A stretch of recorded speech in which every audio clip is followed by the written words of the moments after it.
Calling this meeting to order. We have confirmation of the quorum. A couple of comments. First, this is a special meeting of the Penfield Building Committee, and therefore we will stick to strictly to our agenda. I think that unless there's an objection, we may be moving back and forth among and between agenda items, but we have to stick to the agenda. That said, and knowing that this is going to be on Fair TV, there'll probably be people taking a look, watching this committee and our business tonight that may not have the background that we all have. We wouldn't possibly be able to take them through it all, but so a couple of brief comments to keep everybody up to speed and keep our agenda in context. Obviously, our charge was to recommend options. We may be talking about that tonight. In other words, going back because we may have a new project. We don't know. We're going to be discussing it. As everybody knows, we had original option 7. We recommended option 7. It was converted into 7A, which added the lockers back to option 7. Adding back the lockers was requested by Parks and Rec and supported by the possibility of more favorable, of a better FEMA reimbursement calculation. We met with the Board of Finance 3 times, January and February. We had a project approved in February, and the construction documents were completed this June. The project was bid in July, and the bidding resulted in an over-budget project cost and excessive funding, which we're going to be discussing tonight. We recently learned, along with everybody else with the town's press release, that FEMA has declared agreed with a over 50% threshold damage assessment of the building, and therefore the town is eligible for 75% of reimbursement of new construction. I say new, I'd like to almost underline that because that'll come up later in our meeting. And some lesser percentage for a repair project. So the common language we will continue to use tonight is the difference between repair and rebuild or renew.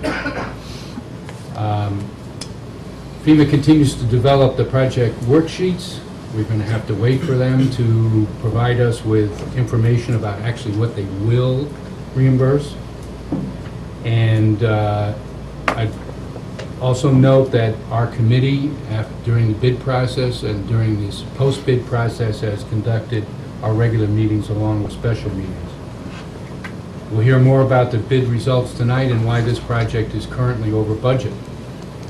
While the CM was our construction manager, Shawmut Design Construction, was working through sorting out the bids and verifying them, the committee requested and received alternate project redesign concepts so that we would be at this point with more rather than less information if the current project is going to be a problem cost-wise. We're going to be facing tough choices tonight as we go forward. It's very likely that Penfield will not be completed by next summer. There's nothing we can do about that. It's a combination of issues, mostly focusing with the largest issue, the fact that the project ended up in the public bidding phase as being over the funding.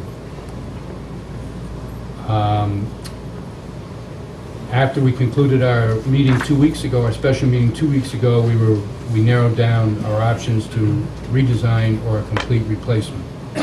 The complete replacement has come up as a component of the new FEMA information that we received. You got room? Wow. We have a great committee. I've said this so many times, and we've been working diligently, and we continue to be the best resource for the town regarding this project. That said, we're getting started. We have a new audience, increased audience right here, and a larger audience because of Fair TV. Does anybody have any comments as far as where we are and going forward? Something I might have missed? Okay. That said, let's get into the meeting. And our first agenda item is a presentation and review of the revised construction scope and cost estimates as prepared by Sean. So it's all yours if you want to. Sure. Thanks, Jim. So as a first step of tonight, I had to kind of go over the summary sheet that's in front of you as a top page, and where we spent the last 2 weeks of our time. Sharmit, along with Kevin Chamberlain and Jerry from Parks and Works and Andy from Building Committee, have worked well together to find VE items to try and bring this job back on budget. So on column line A is, as of 9/1, which was Tuesday afternoon, Sharmit was able to get enough VE and get confirmation from the trades to make this job back on budget. The overfunded cost as of 9/1 was around $5,000 under our budget. So we have accomplished that goal as of 9/1, that to find enough VE if the VE was approved, bring the job back on budget. Tuesday afternoon, on 9/1, we were notified of 2 items that impacted results of column line A. One of the items is that the low bidder for general trade, Sunrise Masonry, they are not pre-qualified for general trades. We talked to the state 2 weeks ago, and the first answer was that it's possible that as long as they're pre-qualified at time of award, we can go ahead and use them, and it wouldn't be a problem. Tuesday afternoon, we got confirmation from the state after we looked at it further, is that they need to be pre-qualified for general trades at time of bid, not time of award. In the meantime, they are going through getting approved to be general trades approved, but right now, we cannot accept their bid for low bid. Second item is that there's 2 items in the soft cost that we found out Tuesday afternoon that have to be part of the project. One is the builder's risk at $170,000, and the other one is the project oversight at $76,500. So with the 2 items on the soft cost, the overfunded cost right now, even with the VE being accepted, is $193,000 and change being over. And that's with us going out to rebid and getting the same general trades number from a vendor. Column line C shows us as if with the same soft cost items being over, but going to the second bidder for general trades, which was even higher than the low bidder. If we went that option, then the job would be over by $694,000. So right now, where we're at, the VE has been almost exhausted. In lieu of changing the overall design of the buildings and making it smaller, our team cannot find any more VE to bring that value down to cover the added soft cost that was notified to us on Tuesday afternoon. Jim, at this time, if you would like me to go into the VE log that we had created, or the soft cost, or time for questions, I'll leave it up to you to direct me. Well, let's, so you're presenting 3 different bottom lines depending on circumstances involving the rough carpentry and the general trades bidder. I mean, the big swing is between 193 and 694. Correct. Okay. I think that we need to discuss these, obviously. If you would give us an idea where you are with the VE items to see how hard this project got hit. Sure. In order to bring it in. Sure, so we have a log, Mark and Dave mind passing out the VE log, showing all the items that we have incorporated with that to get down to that value of the VE of $339,000. Again, all these prices on this log are backed up by the bidders who have bid the project.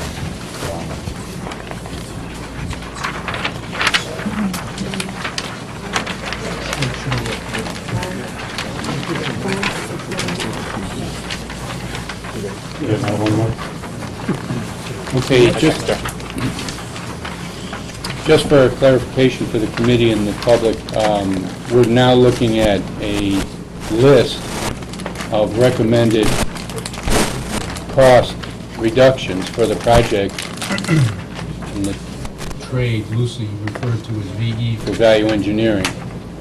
And there's a list of about 20, 25 Mark, items here. I'll let you answer the questions, Mark, on the VE, please. Okay, from item number 30 down, those were deduct alternates that we got in the bids during the bid process. Those were items that we thought we could try to manage costs with taking out of the project or leaving them in through a deduct alternate.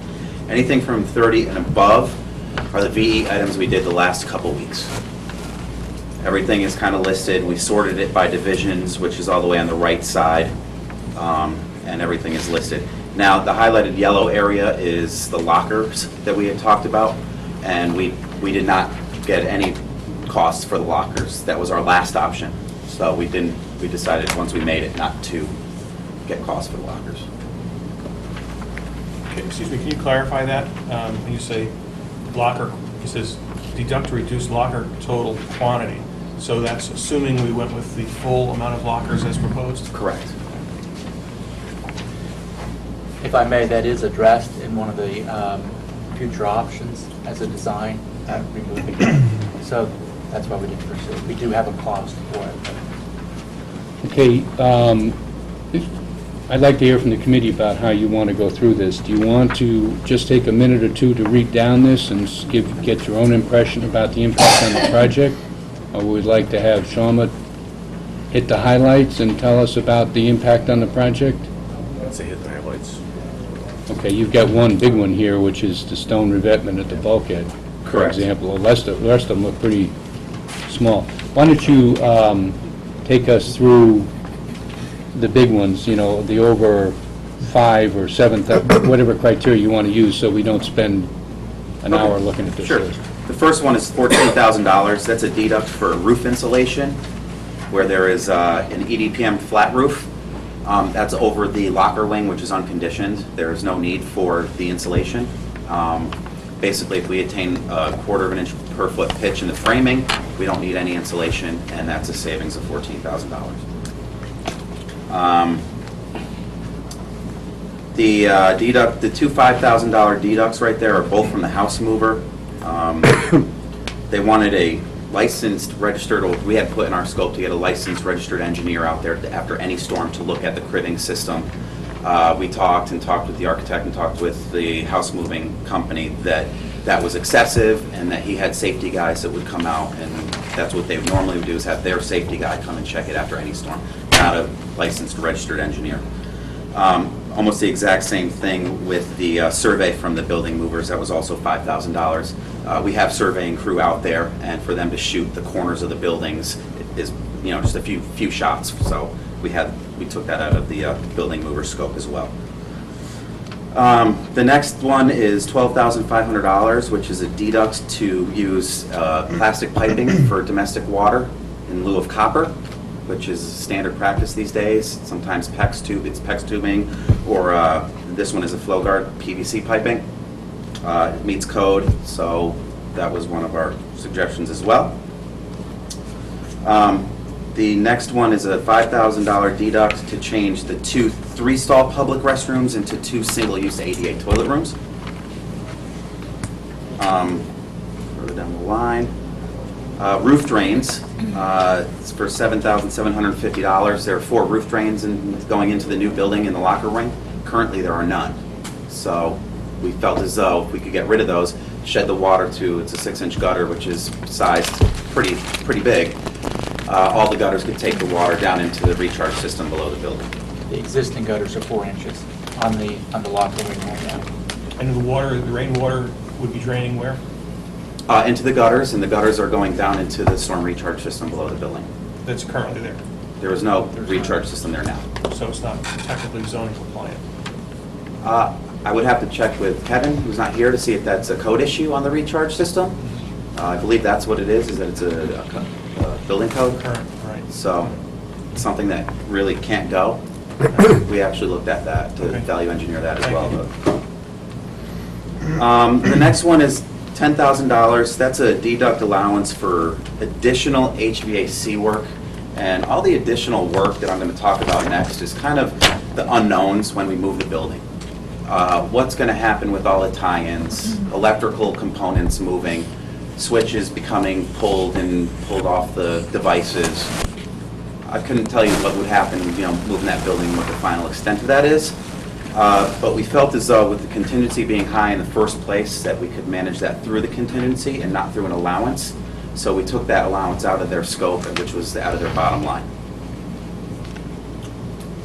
The next item is $5,000 for replacement of damaged light fixtures. That goes along the exact same concept that I was just talking about. $7,500 is the same thing, an allowance for just additional electrical work above and beyond the scope that's on the drawings. Again, kind of unknowns. Is that the only places, these three places, that you have allowances, or are there more allowances you didn't take out? There are certain allowances I did not take out. A lot of that, some of the allowances were like, say, drywall. Don't know how much of the existing drywall is going to crack when we move the building. So you might have a lot of skim coating. I wasn't comfortable with taking that all out because, A, I know there already is a lot of drywall work to be done in the gathering room. So you have, numerous holes at the top there. I mean, that's going to be some money alone. There are a lot of joints already cracked and popped, so that's going to be getting a taper and a skim coater in there for a few days to fix all that. But the reality is you're cutting into our contingencies. Basically, you're taking them out of allowances and in fact putting them in, reducing our contingencies. We didn't reduce the contingencies, actually. This is But just that's the taking out reality. allowances. It's both ways here. These are cushions Yeah. that help us maintain contingency. If you took them all out, you'd have a significant impact on contingency, but it sounds like you've selectively taken some out. Correct. It means you've got some specific issues that will end up in contingency, like the light fixtures if you had that. Yeah, exactly. And who knows that when we charge the building up, every light fixture that's in the building isn't going to go right on. There are areas that I didn't take out, something like the battery replacements, all the emergency battery replacements, because the building got really cold. It is dry, but everything in that building got very cold. That's going to affect emergency batteries. So that kind of allowance, which we did have in there, I did not take out. But like I said, I don't know how many of the lights are going to be in perfect shape when we charge the building up. The next item is $10,060. Aren't those the batteries you were just referring to? That is not the batteries. I have an item for batteries that's still in their contract. It's everything else that's there, fire panels.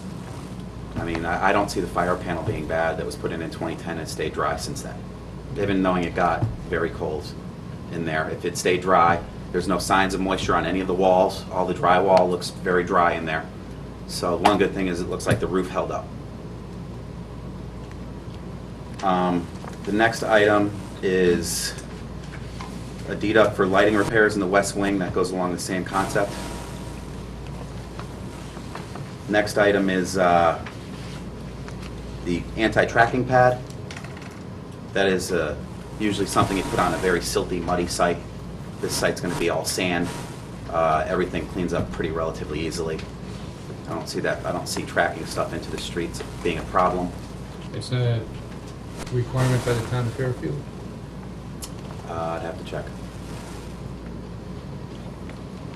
That's a small one though. That's actually 2,000. That's under the Right. items I should be talking anyways. And then, as I said, there's the revetment, which is $50,000 on the revetment along the bulkhead. And then everything below the revetment, as I said, were the deduct alternates that we took in the bids. And I can go over the large ones there quickly too. Snow plowing of the site, we were going to manage that with an allowance instead of having that in their base bid. A dumpster pad, the grades that are there with the current dumpster pad almost match each other, so we didn't need to build a new dumpster pad. Leaf guard covers. There's not much deciduous trees in the area. There are some pine trees, but not many. Deduct of painting the siding, the exterior siding and trim. All that exterior siding is hardy panels, which is already pre-finished. There is some areas that I kept an allowance for painting where the X's are spray painted on the building, but all that is pre-finished product. Interior painting of the locker room, which was a kind of a large number. The locker room as it is right now is only painted from the top of the lockers down, and everything up above is rough. So it isn't as though the lockers room right now currently is a finished space. There's a lot of rough look to it. What was painted is white. A lot of the white has been hit by something and has marks in it and stuff. So I had that actually in the original bid.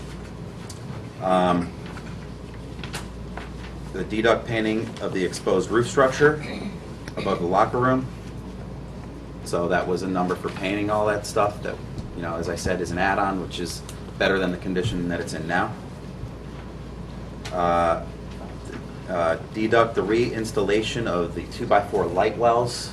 These are 17 light wells that are currently existing that have to get reframed back in, and got a savings for that as well. The new tubular skylights, those are those skylights that are in the common room right now that kind of act like a natural light and enhances the natural light. There are 12 of those added in the locker wing. Currently, that's not there now. A deduct for the exterior perimeter skirt. This was something, you know, that isn't necessarily needed for building code. It's a visual thing, prevents obviously people from walking underneath the building, but there are a lot of other things that could be done besides the way it was designed. So we got 20 grand for that. And then we also got $20,000 to switch all the stainless steel handrails to a PVC type handrail system. Currently, there's a PVC handrail type system there now. The question here for the committee, among others, would be, does this really severely impact, or just impact the aesthetics, or the design, or the finish, or the design details of the project? If you had it's going to be tough to add a lot of this back out of contingency if you have other issues hitting contingency. And two draws on it, you'd have unforeseen draws on it, and you'd have trying to add stuff back on it as a draw. Mr. Chair? Let's go, yes. I've gone through what paperwork that I brought with me. Obviously, I don't have, you know, the last 3 months with me right tonight, but it seems like a few of the items that you just mentioned for deducts, I don't recall, I could be wrong, but I don't recall seeing them on the original sheet. For example, you have 12,000, was it 12,500 for snow plowing? I don't recall seeing that in the documents that we had. That's because it was in our site contractor's base bid. That's a number that he gave us back in the last 2 weeks for us trying to get value. There was never a number of $12,000 for snow plowing. This is something we got from him within the last 2 weeks. So he carried that in? That's what he carried. That Was that in the plan, was that in the specification? No, that was in our bid package. That's in our bid We package. included those items in our bid package. We asked for the values from the contractors. We felt when we got the values from that it was a high number, so we took it out, figuring that we could manage it through the contingencies. Other questions? Go ahead. Yeah, I would just take exception probably, and I think we talked about this in our conference call, and we knew that this was going to be a little tenuous, but I think the main one I would take exception to would be the removal of the stone revetment at the bulkhead. I think we sort of had some reservations about doing that. So I want to just preface that taking that out, Kevin had some concerns about the sort of the erosion that's going to cause at the bulkhead. Take that out, it sort of takes away from some of the flood control, wave control at the design. So that would be the main one, and one of the larger ones that I would have a problem with. He said it.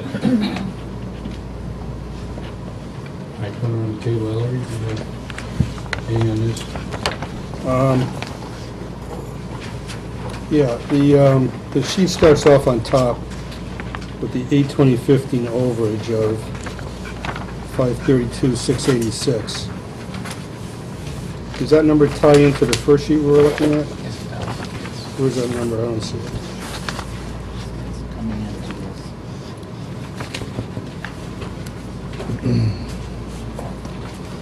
It's the other numbers there. Let's see, 486. So I don't see 532. It does tie into it. I don't have it spelled out there, but it's the Because delta. of the way we can't read. It is tied into the sheet. I just don't have it indicated on the sheet. So the 193,6. It ties to this number here.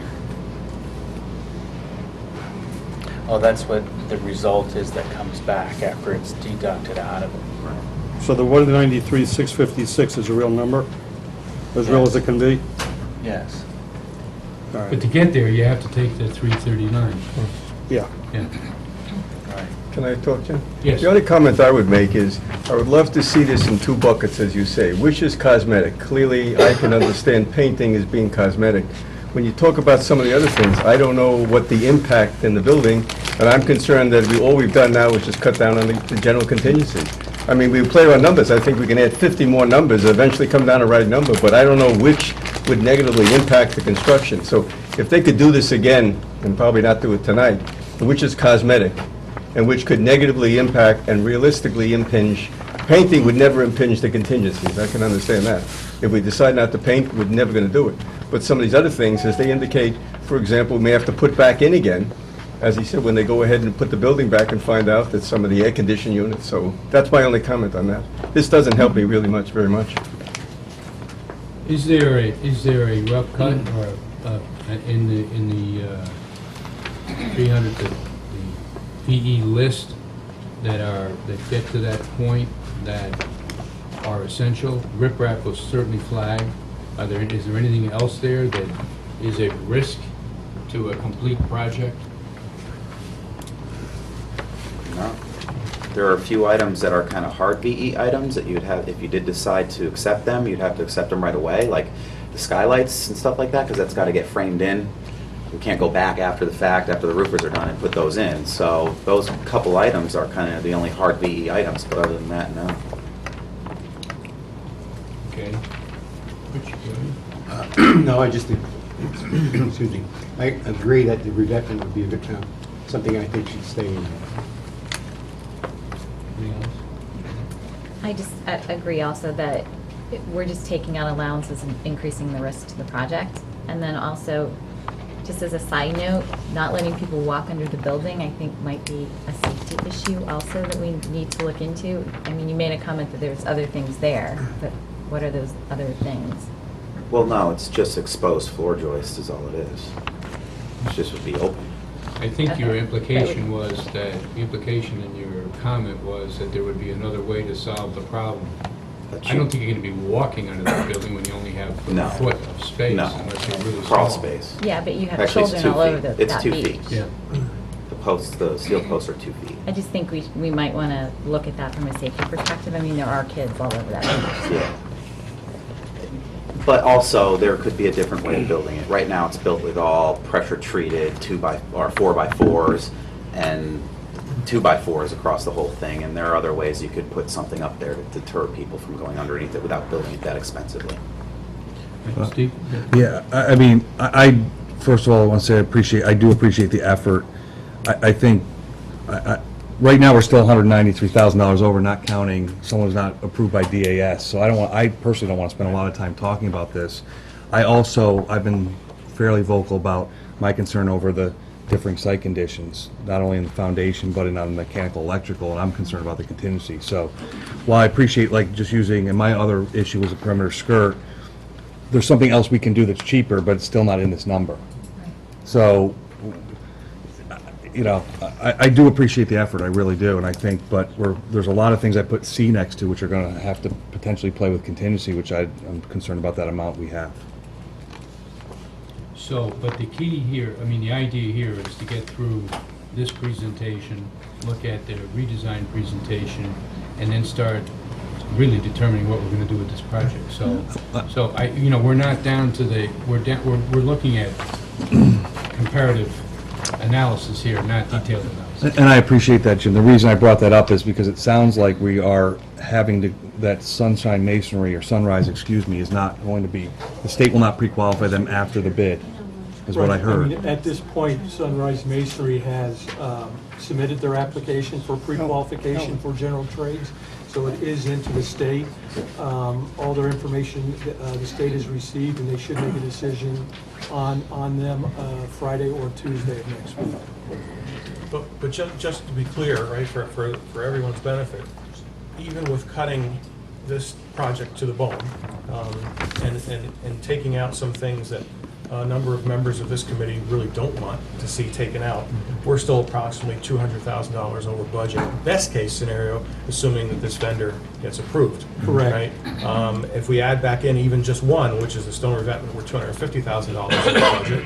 And if this vendor does not get approved, we are $750,000 over budget. And just to add a note to it, the vendor needs to be approved and bid a very competitive number on actually on the third rebid. Is your intent to go out now and rebid that line item? That would be the second time, right? Yes. Is that, and have you checked that out with both DAS and purchasing? It'll be the third time we go out to bid for the general trades. Even worse, Yeah, have you yeah. checked that out with the DAS and purchasing? We're allowed to go out to rebid, as many times as we want. We don't really recommend going out to bid again, knowing where the job is at in terms of what Steve was saying with the funding and soft costs. We're already over that amount, and we can't find any more VE unless we cut major scope out of the project. So, you're starting a project where you have $456,000 worth of contingency, taking half of it out. Right. I mean, you'd be going in with something like 2 or 3% contingency on a project that has structural issues, major moves back and forth, complicated, small but complicated project. Okay. So, based on our agenda, we need to keep going. So what you've given us, I think, is your comparative analysis of what the bid results might look like, from optimistic to possible. I'm not going to say real, I'm going to say pessimistic, reality. There's a strong sense of reality here that you may lose the low bidder in general trades. It's possible, correct. And that would be a $476,000 hit to the project? Correct. That was the number for the second low bidder. Correct. The difference between the, 694 and 193. yeah, I'm just looking at the one line item, general trades. It's Oh, okay. 476 is the delta. Yeah. It's highlighted in yellow. Was there any, Twig Holland could answer this, but you probably know this, we can provide the same answer. Was there any protest or anything involved in the bidding process that would raise a flag for us here? There's one initial protest. It was the email we received from the second bidder. They just acknowledged that, the low bidder, Sunrise, was not DS approved for general trades. That's the last we have heard of them. They haven't said anything since then, but there is a possibility of a protest. But we really can't award them the contract because they're not, we can't, they're not DS approved for general trades, so we have to go out to rebid. If we go out to rebid and they bid it, and they are approved at time of bid for general trades, then there is no protest if they're awarded the project. For background, DAS, Department of Administrative Services, state department that qualifies trade contractors in the state for public bidding. We all would like to think they do a detailed qualification, they have a detailed qualification protocol, but it's not as thorough as you might think, but it's very much a component of the state and local public bidding process. So if you're not DES qualified, you can't get on board. So Correct. If I may add to that, though, they have categories that they're DAS qualified. They are DAS qualified. I understand that. But not for that specific bid package and that's trade. carpentry. Correct. Can I ask Yes. a question? So if we go out and rebid, could they protest the second lowest bidder? Could they protest that we did this just to get the lowest bid? No. No? Okay. So we're not, there's no exposure that... They could do anything they want, to answer your question. So as there far as is the somewhat of marketplace is exposure. They can protest it, they can go for a temporary injunction until it's resolved. It's just a risk. Is it a big risk right now for this project under these circumstances? Probably not. Okay. But as you quantify your decision tonight about this project going forward, it's one of the many little things that you want to keep on bringing up in this discussion, because there's no one thing here that, you have a $5,000 to $600,000 spread between the probability of bringing this project in on budget, and we don't have a large contingency for a project that probably has a, I'm not going to say a high risk, but certainly a moderate risk. Steve, what would you think? You've been around. I would agree. It's moderate. I think it's the moving of the building and what happens and what's going on with the heating and air conditioning, electrical, I think Right. is a, And the building itself, we're now in its third year after damage. So to your point at the last meeting, there's that issue too, which we have not discussed in detail, and that is, what's the condition of the existing building? We hired the engineer, brought him back, the forensic engineer, and he cleared it for the second time, but we've now been almost a year since then. So, and it's a building that has been stressed. I'm not knocking the building, I'm just saying these are all additive issues when you make your assessment, because that's what it eventually, I believe, will come down to. So back to you, Ken, or Shawmut, and your team. This is your presentation regarding where you are with the current budget? Correct.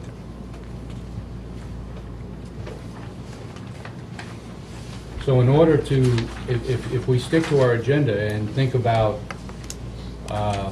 what our alternatives are for this committee and this particular project, we have discussed, and I have no, no skin in the game on this one. We've talked about a completely new project, completely new building, tearing down the entire facility and rebuilding it, and then we've talked about redesign.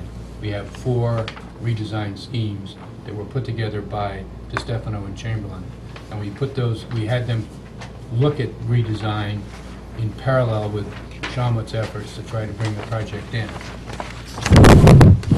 During this process, the town was notified that, during this 3-week period, the town was notified that, by FEMA, that we went past the 50% threshold, which meant FEMA would participate in 75% reimbursement for the project, if it was a total rebuild, not a repair.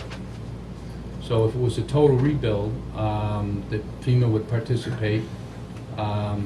They would take the total cost, they would deduct the insurance and grants and any monies received by the town, and then they would pay 75% of the cost of construction for new.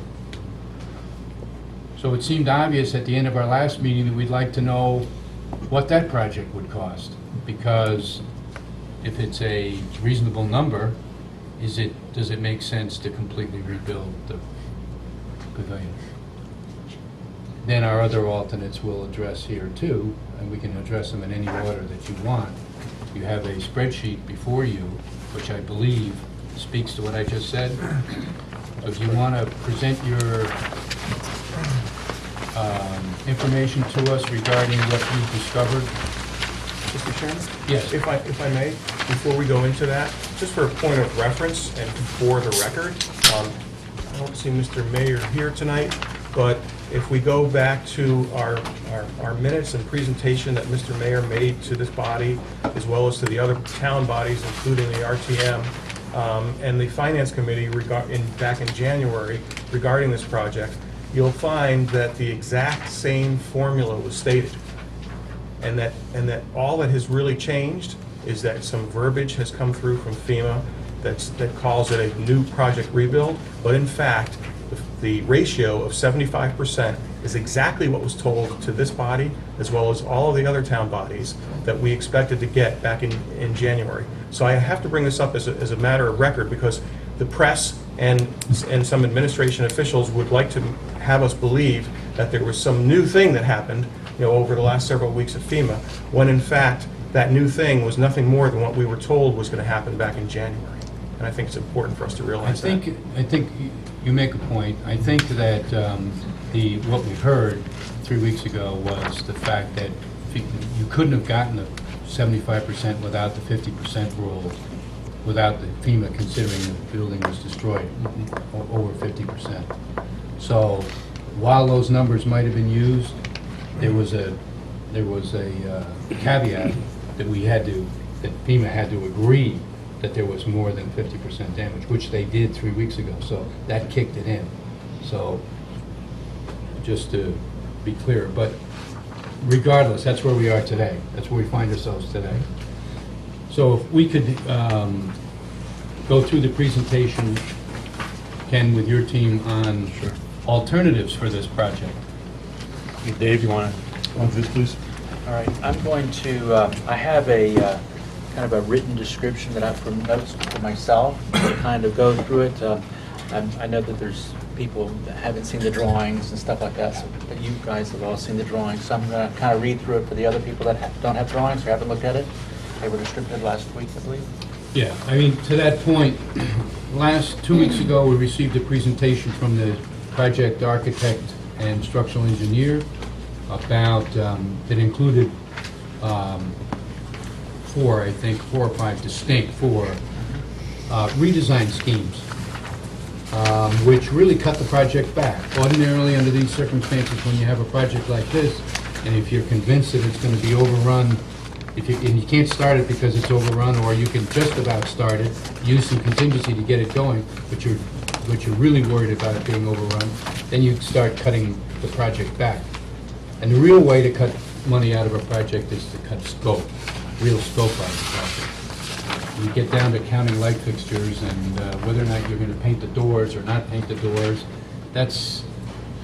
You have to do an awful lot to get a lot of money out of that kind of an exercise. So we have these redesigned schemes, which are now going to be, which we received drawings on last time. I think some members hopefully brought their drawings. There's a copy right here. We need them, but they are floor plans that show these different schemes of redesign and scope and reductions in scope of the project. So back to you, Dave. You're going to just explain it a little bit. Yes. Jim, this is the one you just had. The schemes 1, 2, 3, 4, and 5, are those different from what we looked at 2 weeks ago? This is. The pricing, I've gone back through the pricing. The pricing and is everything. different, okay. Yes, it is. Just wanted to verify that. Yeah, Thank we you. do have a spreadsheet, to your point, Dave. Yeah, we do have a spreadsheet from last time. We can use as a reference point. But you have advanced the estimating and the review That's right. since that document. Okay. So the document we should use tonight is dated September 3rd, That's and you're going to correct. speak to that document. Yes.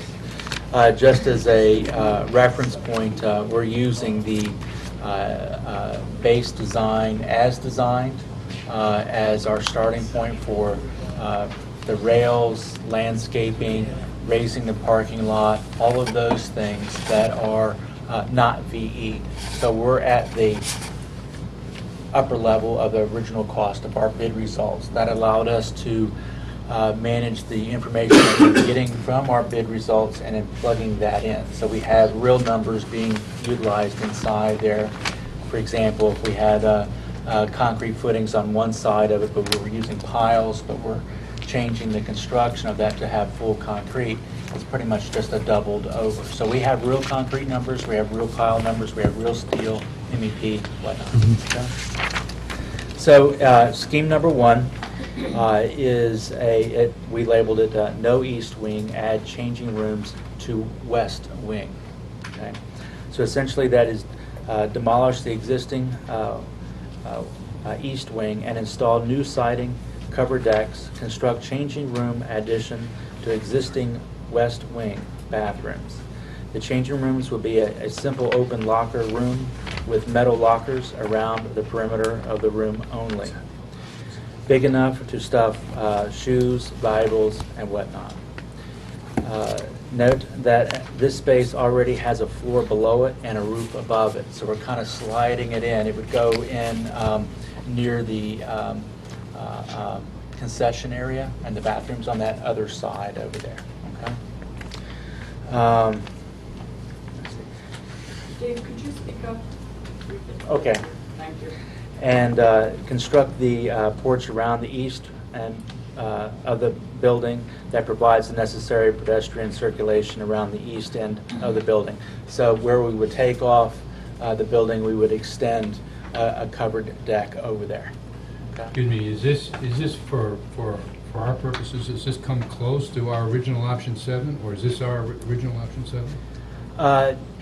It is somewhat close, but we did take a look at previously when we priced option 7, and there is a lot of scope change because of that, so we ended up not comparing option 7 to what we have now. The mechanical systems for recharging, raising the parking lot, the resulting retaining walls, and all of that were not part of the original 7 that we were looking at, and that all changed. Just as your point of reference, in the original document, you said last time, you gave us the square footage, and option number 1 had a significant minimum square footage. Is the same square footage? You had 1,025 square feet. It's still 1,025 square feet? That's correct. That is Okay. that's just the little bathroom area in there. Thank you. So I just want to make sure I understand the comments that you just made with respect to the chair's question about comparing this to option 7. So are we to understand that your scheme 1 here is actually an enhanced version of what we originally had as option 7, because our option 7 did not have those things, like the raised rating and the decking and things like that? Option 7 had the bathrooms in a different, Get him on the east side of the Yeah, west wing. where the Right. locker wing would be. This is what we're finding his price on is Kevin's, DeStefano and Chamberlain's schematic plans from August 20th. So your scheme 1 is as close to option 7 As- of all the schemes. But actually, in some respects, better, right? Well- Because of the add-ons, Yeah. right? Well, In what in you're design? Yeah, what you're saying is that you're now adding in a lot of stuff that wasn't designed and we didn't know about at that time. Right. That's all. I mean, option 7 was we're repairing one of the many light. options presented before the Board of Selectmen, and we didn't have the kind of design detail that we do now. That's Nor the correct. pricing that you do now. And the accuracy of the pricing. Okay, thank you. Can I ask another question before you go through all the options? The rough carpentry bid numbers, you referenced the bid numbers are used in this schematic pricing. Rough carpentry bid numbers, what bid package were we referencing? We're shooting for in the middle of that. Okay. We used that as a frame of Neither reference, bad a nor high good. and low. Right. Little mix of both. Okay.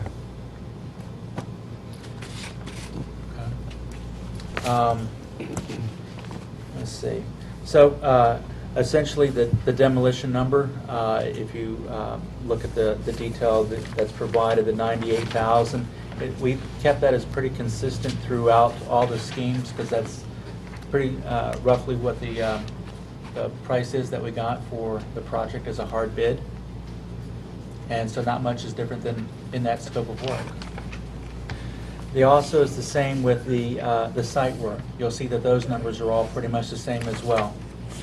Raising the lot, raising what we have to do for the parking lot. We are still assuming that the town is going to be doing the rough grading, so all of that scope of work is still the same. We kept that the same.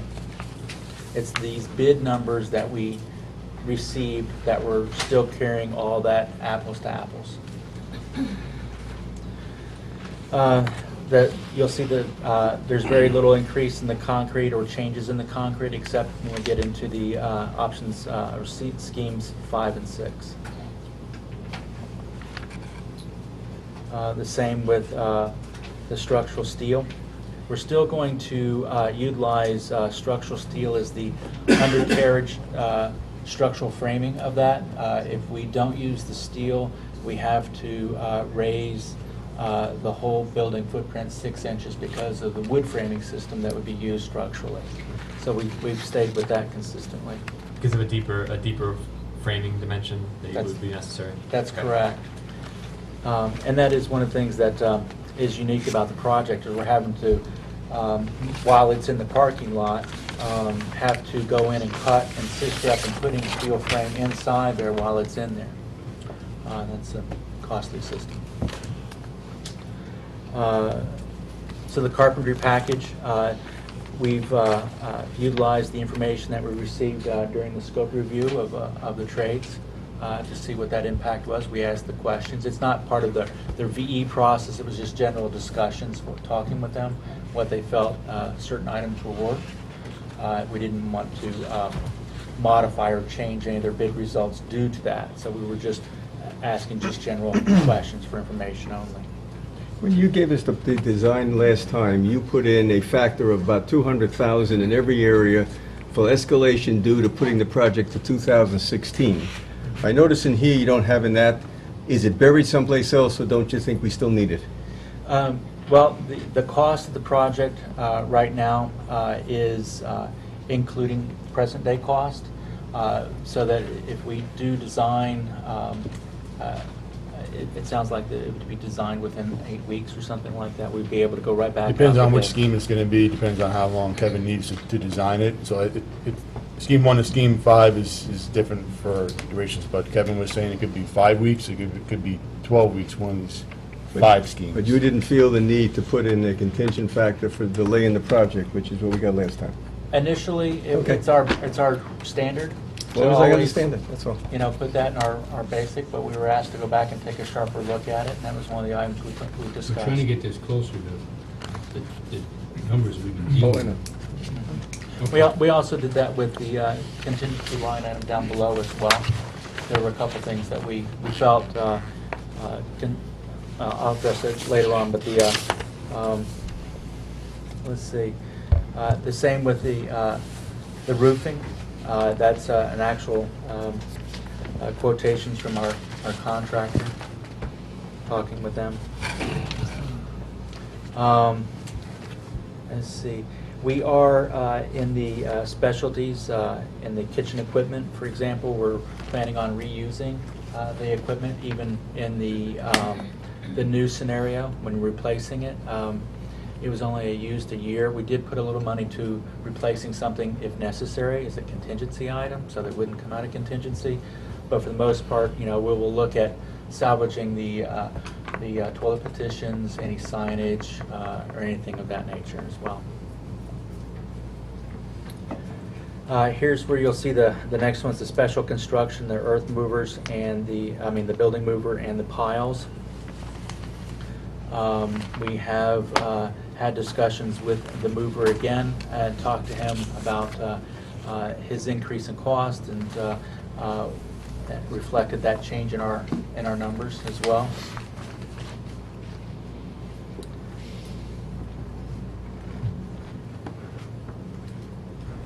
Fire protection pretty much stays the same as quoted across until we go into a new structure. With the exception when moving the building, the whole building out into the parking lot, moving it back, you'll have a lesser number there. We're not replacing anything like you do in the locker rooms.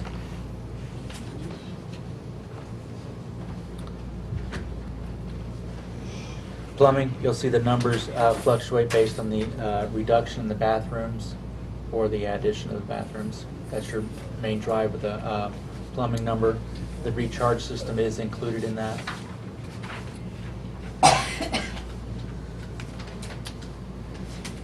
Same with the HVAC.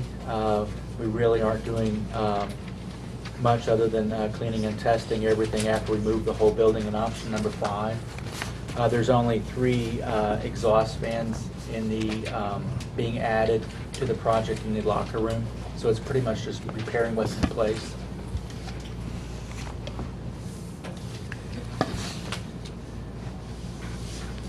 The electrical is pretty much the same scenario.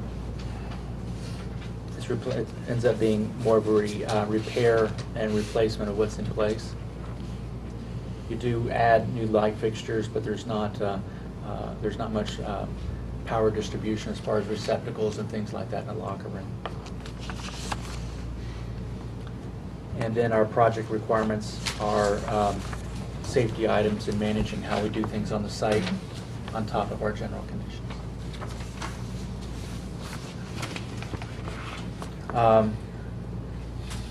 The general conditions have been consistent throughout the project. It's based on our crews and our RFP response. Same with the general liability. We did carry bonding within the trades. The subcontractor's cost do include the cost of providing a bond. This is the cost for our bond itself on top of it. Then construction contingency is, we're proposing to carry 5%. I did break it up and carry a design and estimating contingency down below. And I subdivided these areas into the trades, construction manager, and then down below is a soft cost. And we were proposed that you manage the design and estimating contingency in your soft cost, as long as with everything else, and not have it up above. That way you have better control of it.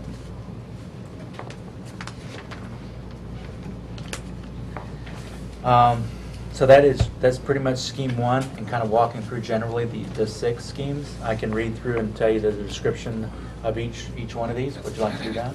I think you've taken us through the numbers on 1, maybe for 2, 3, and 4, 5, the description, and then we'll talk about 6. Okay. Scheme number 2 is a smaller east wing with lockers and breezeway. So as you can see on the sketch, reduced version of what you have now. It would remove, it would have 70 lockers in it versus I believe it's 190 lockers. So it's a reconfigure of the east wing, more of a rectangle. You still have the breezeway, and pretty much everything else is the same as what you have in option 7A. Okay.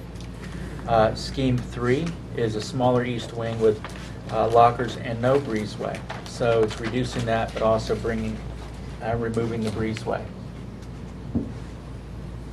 But you end up with 126 lockers versus the 190.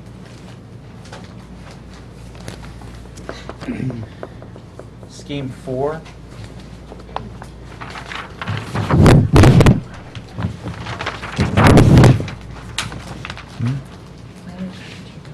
is relatively close to the option 7. It looks a lot like option 7 in itself previously, but your locker rooms and changing area are just a little bit bigger, and you have all that closed deck and everything on the east side, but you don't have the full locker room set. So scheme 1 and scheme 4 are pretty close to the same thing. They're just Fairly close, yeah. The bathrooms have moved around from the interior to the exterior. That's correct. And you can see the cost difference is roughly a little bit less than $500,000. That's why it's cheaper to put it under. That cost savings from having it on an existing deck and under a cover saves you $500,000, and you get roughly the same programmatic space. Okay. Scheme number 5 is to pick up the whole thing and move it into the parking lot, take out all the foundations, and put it back. Installing the steel frame underneath of it in the parking lot, doing the revetment, everything. Revetment is in all of the options that you see. We've also included the landscaping as well. The entire, I'm Go sorry, ahead. the entire landscape, or just the allowance that we carried? No, we carried $100,000 of landscaping. Does scheme 5 include the east wing, when you say move the entire building? Yes, it Yeah. does. One So of we asked that question because of the original assumption that it was cheaper to tear down the east wing than to move it. And the answer to that question is it's roughly about $500,000 cheaper. to tear it down. No, to rebuild the locker. Well, we're both saying the same thing. I'm Yeah. sorry. You're saying rebuild, I'm saying tearing down. I'm Okay. in demolition, you're in the building. Yeah, it still ended up being cheaper. It's roughly about $500,000. But scheme 5, you're not not demolishing it, you're moving it. We're moving it. Yeah. So if we demolish it, we can reduce that number by 500,000. Well, if you demolish it and build back the east Yeah, wing, yeah. that's exactly where our bid results are. Right. That's 7A. Question? Yes. On the summary sheet that you gave us on August 20th, Scheme 5, move entire building and move back, project total is $7,548,000. Yeah. And now we see Scheme 5, project total $6,887,000. I went back and reevaluated our numbers. I did it myself and looked at the quotes that we have and talked to the subcontractors personally. So, if I may, follow-up question, before we even get to Scheme 6. Is it fair to say then that for all of these schemes, other than the one that we went out to bid on, which is the one that we were actually able to provide specs to the bidding contractors, isn't it fair to say that if we were to go out to bid for any one of these other schemes, they could come back considerably higher in cost, just as our original project did? No, feel much better about the bid results that we have because we have actual numbers that you just bid, like the pile number, the moving number, our concrete number, our framing numbers, our roofing number, our painting numbers. All those numbers have all been bid. So I have all those parts and pieces, and I have a note from the moving contractor from talking to him about what this would all be. Thank you. Okay, so unless there are any questions from around the table, we could have you address Scheme 6, which is the one that's driven by the most recent FEMA information. That's correct. So, so Scheme 6 is essentially the existing building that you have now, except it will have all the items that the design that Kevin did versus the Wiles architect. So it has the stainless steel cable rails. You've got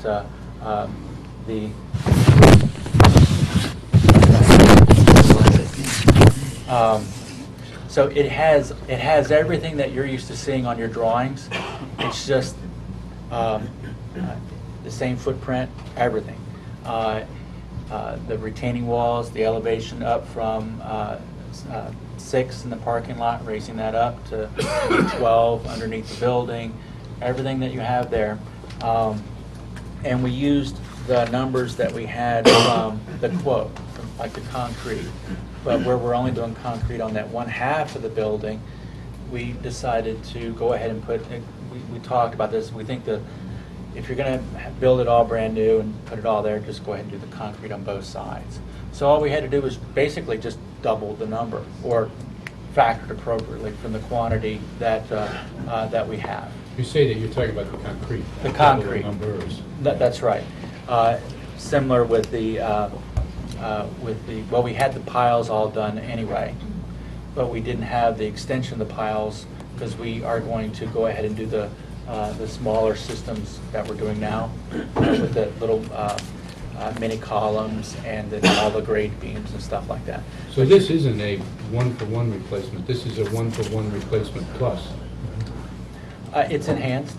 It's enhanced from, its look is what Kevin has projected in his existing drawings.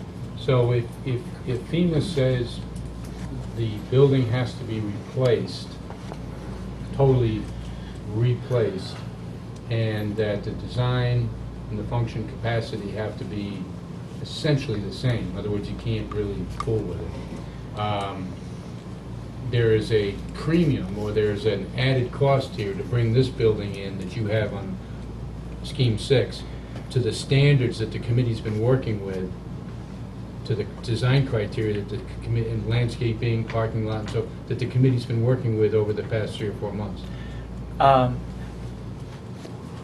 I don't know 100%, but I think that we would work with them trying to determine what they would evaluate as an enhancement. For the cable rails, I mean, if it's $20,000, it may be a premium of $20,000 that the town may have to pay on top of that reimbursement amount for the cable rails versus the railing system that we have there now. As I understand it, if we can figure out what we're being told about FEMA, that they'll give you 75%, like the school projects, give you 75% of qualified or agreed upon costs. So they will, as I understand it, they will pay for, as the building goes up and requires additional ramps, steps, and other features, they pay for that. But I don't know whether they're gonna pay for enhanced landscaping or, so as we're talking about that, we've gotta be careful that we're, Yeah, So- I don't know the answer to that. yeah, so this Scheme 6 is a brand-new building, almost identical to what's there as far as square foot area, program, size of rooms, door swings, everything. But it's new. Brenda? It's elevated to FEMA standards. Yes. Does it also include the corridor, for example, that Kevin showed on his? It has, well, Kevin's square foot of the breachhead was actually just a little bit smaller than the existing building footprint. I've used the existing building footprint as my basis of design. So it can. It doesn't have No, to, but it I'm just wondering if the pricing is based more on what we had before or what Kevin showed us over the past year and a half. it's based on what Kevin's been showing Yeah. us. So it's an enhancement. Yeah, it's an enhanced, new, Right. same project. Yeah, well, the question, I agree with you, I think there's a risk there with FEMA. So you'd have to go through with Kevin, or we'd have to wait for the FEMA worksheet, and we'd have to go through it and see what they would allow or disallow. Is it safer to use the same building plans that we had before? Right, well, you couldn't actually use the same building plans, Foundation's you got a different foundation and so forth, but yeah, as Well, far yeah, as, in terms of, so we'd have to Interior. consider, A plan layout. yeah, Right. and it's got to be higher. yeah. But- Is there any order of magnitude of what this enhanced project is versus what's existing? I don't know that off the top of my head, no. But it's a significant number, it's not There's- $150,000. There are things in there, I mean, there are things that were in there, like the take the stormwater recharging system. That's not in the existing building. Whether that's a code requirement, I don't know, but it's in the building now. So you've got things like that, that's why it's hard to say, oh, what's the cost difference between what you have there now, this. But you could start thinking about it, because if it was $1 million worth of enhancement, you know, it's not 150 and it's not 2.5, so I don't know what it is, but that would mean a $10 million project, reimbursed to the tune of 706. Well, you gotta take insurance. Yeah, well, forget about it, yeah, yes. Yeah. Well, if you take the, Whether we get it 11 from the insurance or get it from FEMA, it still Yeah. doesn't cost the town. Right. if you take the 11 million and deduct the insurance of, what was it, 2 million? Yeah. So you have 9 million, 75%. You've got a couple of grants in there that total about 800,000. Okay. So that brings it down. So the cost to the town with the grants is probably, just doing a quick meaningless math, is maybe around $1.5 million. To 2 million. Yeah, Which is about where we were with the project we Right. got approved. But I So have a really, the question. net cost to the town isn't really changing, except we get a new building in 2 years versus 1 year. Can I Yeah. ask I can't remember the answer to this. I do know that with the new, what Bob Mayer told us in the last meeting was that 75% would also cover change orders. So if we were wrong and we missed something, but in Right. our original, like our plan to date, if we had a change order, it wouldn't. Is that, I can't remember, okay. Because that's They- another thing to take into It's my consideration. understanding from what he said, I hope I'm understanding, that they They do a worksheet. It's just like an insurance claim. Right. It is an insurance claim. They do a worksheet, and they go through our entire, one of our options. And they'll say, that's qualified, that's not qualified. That's storm damage, we'll pay 75% or whatever percentage they pay. So, and that's an enhancement, but it protects the building, and so it's in the best interest of the FEMA, so we'll pay for that. But then they get to the point where they cap the project. So if they said, we'll cover $2 million worth of your cost for one of these schemes, they cap it. And that's it. Right. That's all you get from them, just like the regular insurance company. So if you had, the town would be on the hook for the balance. Now, whether that is, that balance, the net cost of the town is $1.1 million or $2.5 million, I don't know, but we don't know yet. So do you have anything else to tell us about your work in this area? Ken, do you have anything else that you want to add to this? Just that on the on the soft cost, we have talked to Kevin Chamberlain for Scheme 6 and what would it cost to design Scheme 6. So we have money in there for soft costs. We just need to confirm that with Kevin Chamberlain, but right now, I mean, we have That's a good point. some added money in there for that. Redesigning the whole project under 6, whereas he can reach back in his file under these other schemes, and because he's already got Right. a significant portion of the work done. Correct. Anything else? As long as before we get into a discussion about these options and what we should do, what is the time frame involved in all this? So for option number 6, Kevin needs 16 weeks, 4 months to design it. We would request 3 weeks to estimate it, and then it would take probably, my guess, 2 to 3 months to go through the funding process for the town of Fairfield, Board of Selectmen, Board of Finance, and RTM to get it approved. For construction, we're looking around 10 months. We did the schedule on this one already. So maybe we break ground, it'd be May, around May or so, and then 10 months after that, we can start over. Well, you're close. I mean, if you think about this, and this gets straightened out during the month of September or the first part of October, and Kevin wants, what? 16 weeks, so 4 months? about 4 months, correct. It's in March. So design would end at New Year's. Right. Estimate for three weeks. Town review for, we have 65 Design would end days. February 1. What's that? Design would end February 1. That's 4 months. Well, if it started next September, well, October, say November, October- say January. October 1, we give I'm it- saying design October 1 's starts ambitious. next week. Yeah, no. So- Design's not going to start next week. So, first week in October would be ambitious if we got. So let's say end of So February. I- It depend on whether this Yeah. committee goes March. back. It depends on the type of project, but if it was this particular project, we have to go back before the Board of Selectmen. Our charter is pretty specific, present options, and as soon as we drift off what we've got approved, we have to discuss who we're gonna go back to and when we're gonna go back. And one of the big things are the lockers, remember, that's how we got from 7 to 7A.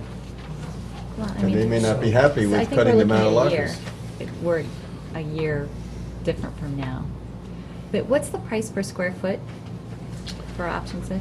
It ends up being roughly about $350 a square foot. That's just off the top of my head, I can Well, you got recalculate it, it. what is it, 23,000? Somebody must have the number here. I'm a little nervous. Because you it guys sounds don't know the square foot drastically less than what we had been Give us a talking square about. foot of the other one, not a- area. It's, When I was doing it, I looked back at some of the past history that we did, and it comes out pretty close. Because we looked at Is that 26,000 square feet, Dave? Is that in there? it's,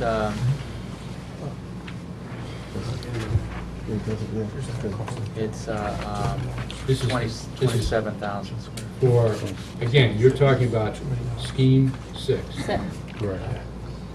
right? So scheme 6 comes out, to- what did you come up with, 350? I was thinking it's like 350.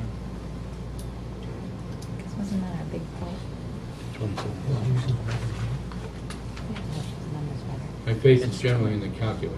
It's 28,000 square feet, so I still remain concerned that they had a figure in there for escalation at the time. understand. They had a- Okay, so what, We tried to 200,000? use it, Yeah. we gotta keep things in Including apples design and apples, costs. but I agree with you. Oh, Gotta come back I was to using the the, it'd be Gotta use different, nine yeah. Use point construction Sure. costs, yeah, don't include the owner cost or, So $8 million.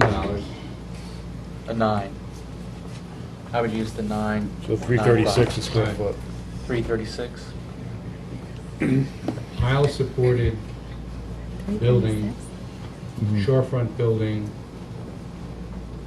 for 336. And we had, there was a, remember at one point in time, we'd had discussions with the past architect Wiles, Right. and he had done an analysis Right. of that as well, and it seemed like it was coming pretty close to what he had said for building a smaller one at one point in time. He had a smaller scheme Right. that he had drawn. That's why I asked the question, because I think in the past, what was presented to us from Shawmut was much higher price per square foot than the 336. So I was just, it's just interesting that it's back to around where he had suggested, so. Okay. I don't know if thought that's we were new pretty numbers or, It seemed pretty, it came out pretty close to, I looked at what he was. yeah, what he was doing, but not what As a we. reference. So Ken, do we have, No, it's fine. anybody else? Any questions about what's been presented us to date? Yes, Maureen. Well, I mean, I am concerned about what next year's costs are gonna be. You know, we're talking a year out now. But besides that, do you know what Kevin's gonna charge the committee for 16 weeks of work? They have it in here. Yes, if you Yeah, flip the page.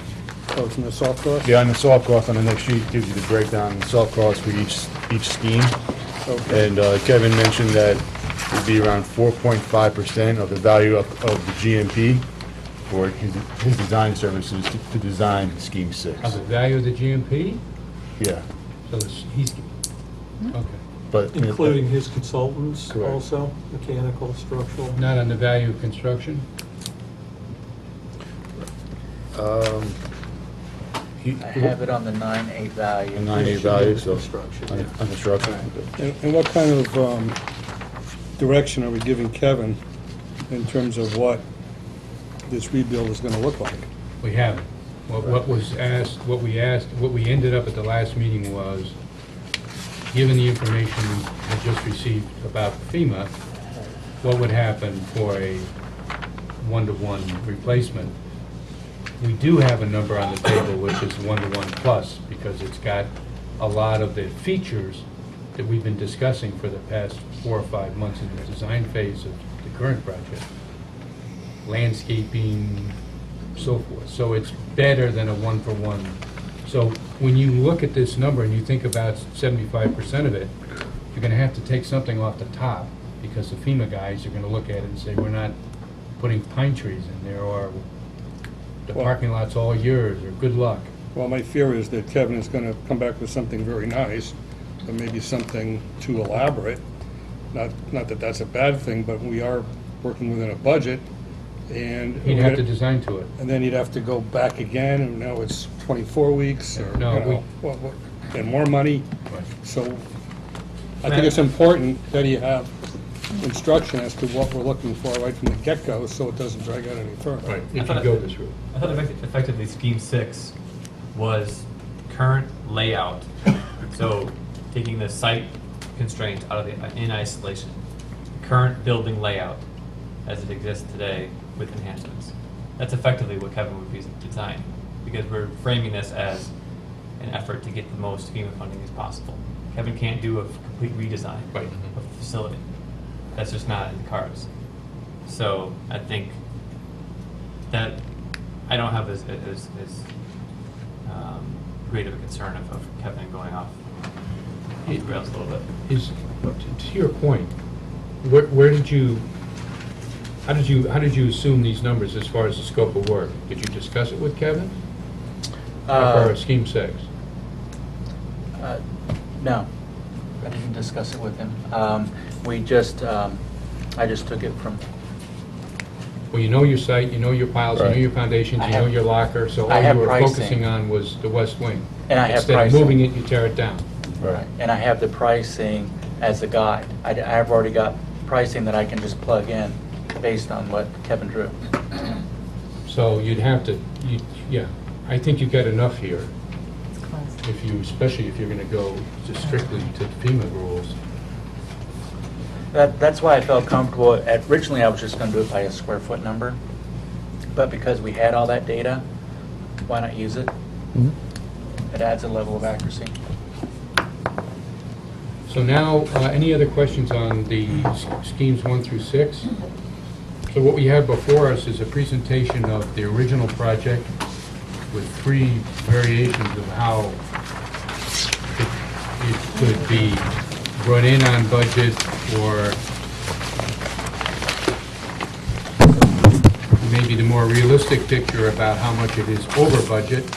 And we have schemes, redesigned schemes, if we decide to abandon the original project and move forward with an alternative. And that actually is a segue to the final agenda item, but I'm not thinking it's going to be that easy. We're just going to say, let's go to item 8. So I would like to go around the table in any order anybody wants, and let's get a discussion going about what this committee should do. We certainly have a long enough period, and a deep enough background and understanding of this project. You know, I mean, we're a little bit in the dark. Before anybody says it, I'll say it, because we don't know the FEMA form. We have a rough idea about the FEMA formula, the kind of what they do for replacement versus what they do for repair. And we also have an introduction of a question I might remind the committee, or an issue that at the last meeting, and that was, do we crank into the risk of this project, the factor that this building's been sitting there for a long time, and are we at the point where we're starting to go backwards with a building that's been badly stressed by storm damage? As we tried to save it, move it, and fix it, we were moderately optimistic about its existing condition. Got a little queasy about it, hired the forensic engineer to come back and look at it. He came back with his team, and he said it still could be repaired, and that was 8 months ago. It was this winter, I think, maybe last fall. So keep in mind that point that was well made at the last meeting, and that is, when you consider risk here, you're gonna, and you want to reuse the old building, that it's not new. You've taken your car to the body shop that is only 2 years old, and it's not 2 years old when you take it out after you've had a serious wreck. Maybe on the calendar, but, and hopefully this one doesn't go down the highway with a bent frame and crabbing along. So, I'll go. ready If you'd to like go, me Rob? to. Yeah, go ahead. I'll move your name out here so everybody can see you. That's, Robert, you got that, Jerry? Okay. The way I see it, we have 2 realistic options. One is to build the project that we had approved, and the second is to do a 1-for-1 replacement. I think the other options involve a significant reduction in scale and scope, and they're not the project that we had approved by the town bodies. I think that if you wanted to be technical, the bond resolution is vague enough that we could do one of those lesser projects without going before the town boards and bodies. The east wing portion of that bonding resolution is very vague. It just says reconstruction. It says nothing about lockers, it says nothing about anything other than reconstruction. However, whether it's legal or not, and that would be a decision made by bond counsel, I don't think it's the right thing to do. It's not what we pitched to the town bodies, it's not what we put out there with what we are going to do, and I don't think that those are viable options. So here's the thing I'm wrestling with. The bird in hand versus 2 in the bush. You have a project that's fully funded that is at this moment over budget. And to me, that's kind of a non-starter. We can't go back for more money. We're in an election year. The political climate will not allow more money to be had. So then we have the 1-for-1 replacement. Problem I have with that is that we are basing all of our assumptions on something that Bob Mayer said. and a press release. We have nothing in hand from FEMA in writing saying that what is being said is true. We have no guarantees that FEMA will deliver what they say they're going to deliver. So we risk putting this project back through the town bodies, which, by the way, there's no guarantee that it would pass another time when we're doing this in the midst of an election year and potentially new people in town government. But let's assume for the moment that it did go through the town bodies and was approved. We don't have any guarantees as we sit here today, nothing in writing, no independently verified evidence that this FEMA reimbursement of 75% is in fact going to happen. And something that Ian said the last meeting, I struck me and I kind of agree with. Even if they did put it in writing, who knows if they're going to deliver on it? It's the federal government, regulations change, conditions change. So do we really want to go through the process of doing this all over again with no guarantees it'll pass for funding that we may or may not get? And as I sit here today, I don't know what the answer is, because we could have a Penfield Pavilion maybe next year. That's some repair or rebuild of what's existing. Or we could have a new building 2 years from now that may or may not get reimbursed the way we're saying, we're hearing it's going to be reimbursed. So I don't know what the answer is, to be honest with you, as I sit here today. And I think that we would need some direction from the Board of Selectmen and the First Selectman in terms of what they want us to do. Do they want us to build a new building 2 years from now? Or do they want us to rebuild what's there for next year? And I think, you know, some direction would be helpful, because we serve at the discretion of the Board of Selectmen. We're here to do what's right by the town. We got information late in the game that would have been nice to have several months ago, but that's how it goes sometimes. So I think that's pretty much it. So you're saying, You don't know. you find it, take us back to your two options. Obviously, rebuild is one. Yep. And you would not consider the smaller project. I don't, it's not that I wouldn't consider it, but I think that if we did consider it, it would be such a substantial change in scope and program that it would necessitate, in good faith, going before the town bodies again. I could probably live with Scheme 1, because that is what we presented to the Board of Selectmen, and it is what we presented originally to the Board of Finance. I could probably find a way to get around that and live with it. But the question is, it's a different footprint. Do we do some harm in terms of our reimbursement rate from FEMA? Well, Scheme 1 would be a repair. And they would, they would only have certain allowed costs. So there is some net cost to town risk there. Yes, let's keep going. I think, I think Bob's going on the right track, and I think the committee should remind themselves of what drove the decision to go from 7 to 7A. It was the presentation of a net cost was the lowest at the end of the day one occupancy, reimbursements and everything, that had the best net cost, 10 to 40 years out. And I guess I would just express a frustration that we don't have a similar type of analysis in any sort of form yet from the town. Numbers on paper. What is our net cost at the end of the day? Because that's what was driving the decision. At the end, our current scheme may have the lowest net cost.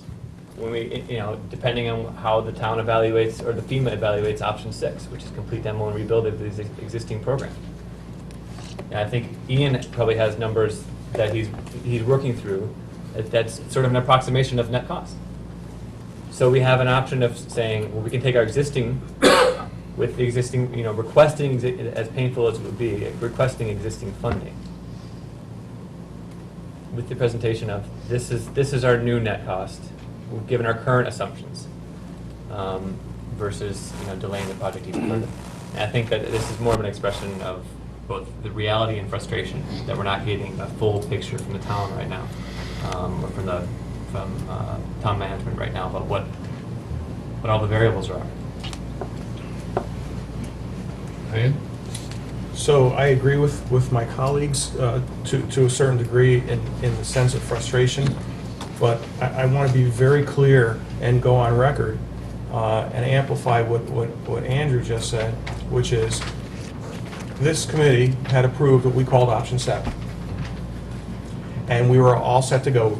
Parks and Rec approved it, the Board of Selectmen approved it, and then we went to the Finance Committee, and they were about to approve it, and stop the clocks, up comes Bob Mayer, and I feel bad speaking about it because he's not here tonight, I thought he was gonna be here tonight, but, you know, stop the clocks, Bob Mayer's come up with a new solution where we can spend more money and get more money back from FEMA and build a bigger project. Okay, let's go back and rework the whole thing. We go back and rework the whole thing. We get to the point where we did several weeks ago and unfortunately found that it came in over budget. So we sent our team back to do their due diligence and bring the number down. Unfortunately, it's still over budget. And stop the clock. Here comes Bob Mayer again with a new scheme, how we can spend more money to get more money back. And I have to say, in all fairness, that I think that this scheme number 6, the new building, is a wonderful exercise for us to have just gone through, because it's an exercise in insanity.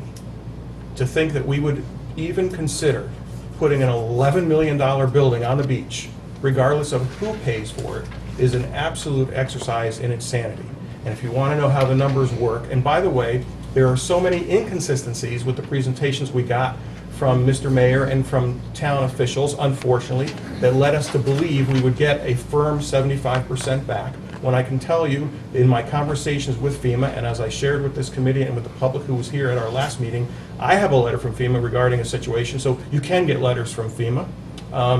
And the FEMA ruling says up to 75%. And there are, in fact, no guarantees from FEMA that you will get a certain reimbursement until after the project is done. So think about the liability that we're putting upon the town, regardless of which project we go with, if we're banking on FEMA dollars. And I think that's a critical point for everyone on this committee and everyone in town bodies to realize, that there are no guarantees from FEMA. So if you want to know just ballpark why I say I think option 6 is an exercise in insanity, an $11 million building, minus, and these are just rough numbers that I did quickly, minus the approximate $2 million insurance reimbursement, $500,000 or so worth of state grants, brings us to $8.5 million, a reimbursement at full 75%. So that's best case scenario. That's FEMA not coming back to us and saying, no, regrading the parking lot, you know, $400,000, that's on you, right? Best case scenario, it's a net cost to the town of approximately $2 million. So I go back to what my colleagues had said, and I think we're just barking up the wrong tree and wasting a lot of time on option 6, although I'm glad we went through the exercise. Thank you, Mr. Mayor, again. I think we ought to be looking back to, or back towards our option 7 or our revised option 7A and scaling it down so that we can stay within the budget, within the bonding resolution that was made. And I reiterate the question that was asked of Mr. Tetro when he was here at our last meeting, which was, if this committee finds that we cannot build the building that we had planned after it was changed, if we come back with a new design that's a smaller building but comes in way under budget, because we all agree there are going to be some unknowns, do we have to go back through the town bodies? And his response was, no, as long as you stay within the budgeted bonded amount. Now, we received an email the other day from a member of the RTM that says otherwise. So I'm not here to judge who's right and who's wrong. At our last meeting, I think we came to the determination that we really needed to check with town council as to what was the right approach. But the bottom line is, I think we need to spend less than $6 million. We need to revise a design so that it will come in significantly less than $6 million.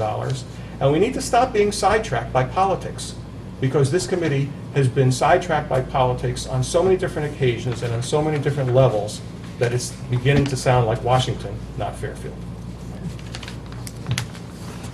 Yes. Me? You. I just think that we're between a rock and a hard place, because the project that we want to do, we can't. Because let's face it, I mean, you got the numbers down as far as you can, but there's so much risk in those numbers that I'm very uncomfortable to say, oh yeah, let's go, because then we're just gonna go over. I mean, in all reality, it's gonna go over.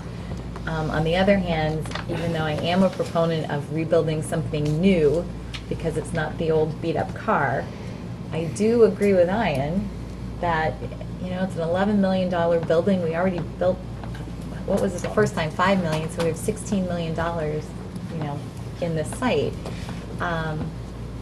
So I think we have to go for a smaller building. Now, whether that's Scheme 1, which is a little less expensive and we can whittle it down, that would be okay.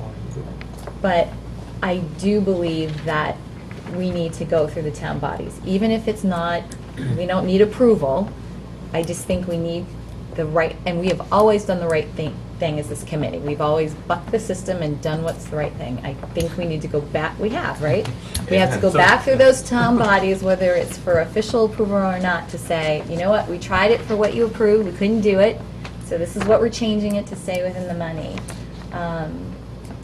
But, yeah, I think there's no good answer here. Steve? I'm so glad I'm new to the committee.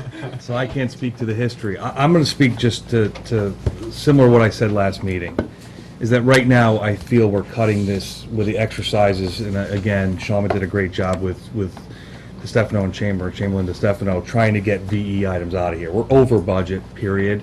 We need to cut to the bone, Jim, just like you said earlier. This is not about not painting a door or two. So what is that? And then I also agree that nothing's guaranteed with FEMA, ever, which also doesn't guarantee what will be paid out of the project that we're talking about now. So if in fact we are looking for other guidance from someone outside of this committee, we need to get that. And I still think we need to look at the difference between brand new and a renovation that severely cuts out a lot of the program that was prior, that went through prior approval. We have to cut to the bone. Shawna's done what it can, or what it is able to do to cut out certain dollars, but I'm not comfortable with the numbers we have right now.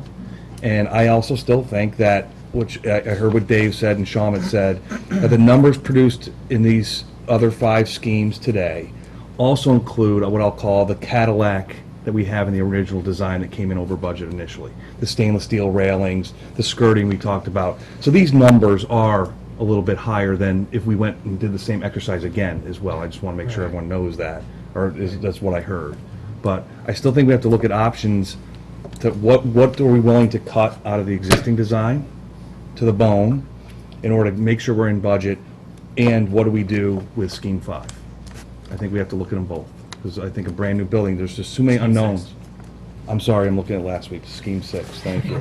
Scheme 6. I still think we have to look at it and present it to the town, and then they can come back and say, well, you know, based on our funding and reimbursement projections, we think it's this better off for the town one way or the other relative to the net payout, because we can't guarantee the 25% either.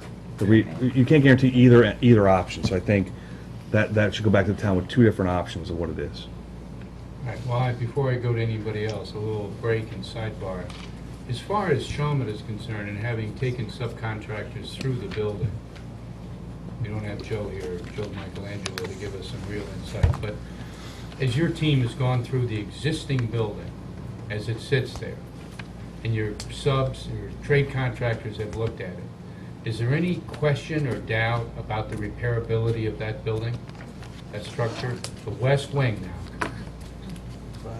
I don't think there's any doubt about the repair. I mean, there will be unforeseen areas or conditions within the building that nobody knows about. That, you know, that is probably where the risk is. But for the structure itself, it's in good shape. Okay.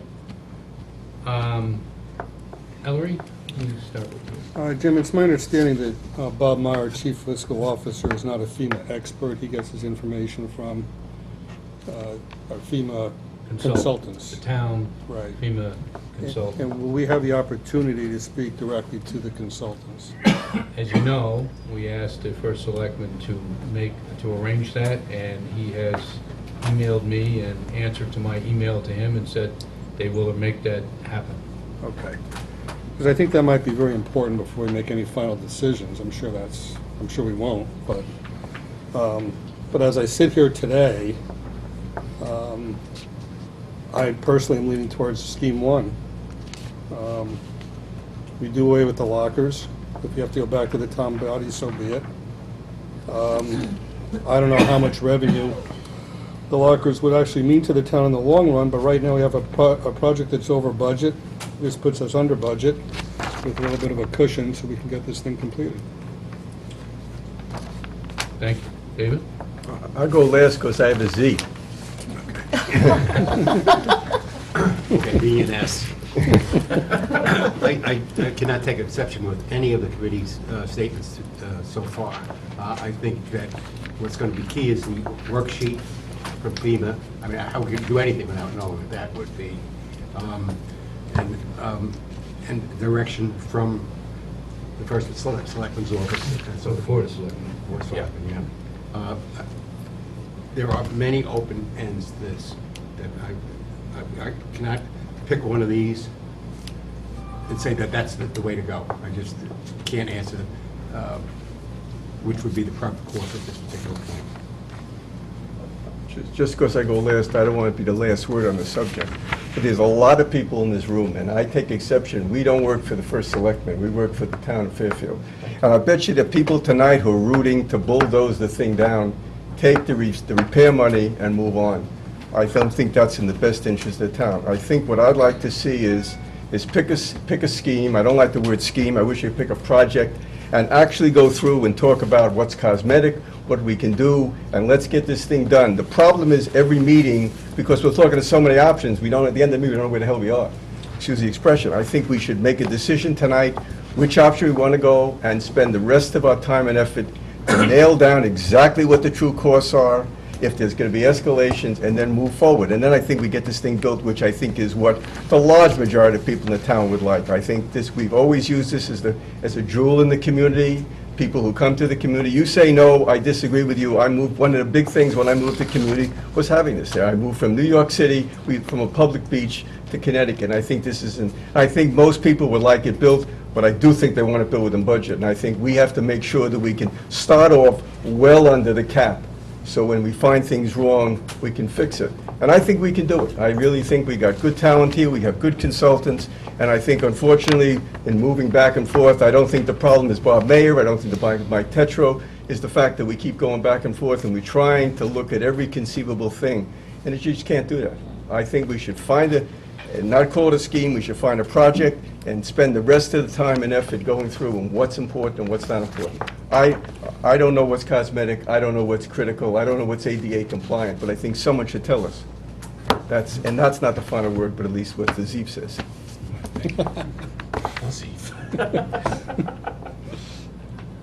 So the issue here is, our agenda item is what to do. We can do this in pieces, or we can make one sweeping cut or move on this. But if you did it in pieces, you'd go back to what was presented and where we were earlier in the meeting tonight, and that is, what do you do about the existing project? What do you do about it? Everybody's put a tremendous amount of time and effort into it, came in over budget. I think we've heard from the construction manager that the real driver that's coming in over budget are the so-called general trades, which is carpentry. The carpentry trades, the town has history of the general trades coming in over budget over the past, between 4 or 5 projects? Yes, 4. Over the past 4 projects, it's certainly, whether the project hit the market in a bad time or whatever, but there's a tremendous amount of demand on carpenters and carpentry contractors. So when we use general trades as a term here, we really mean carpentry, rough and finished carpentry.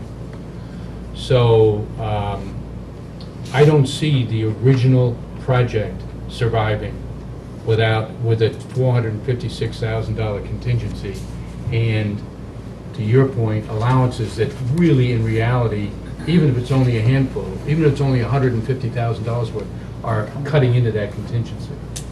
Because you're just really moving things back and forth and not really helping us as far as risk is concerned.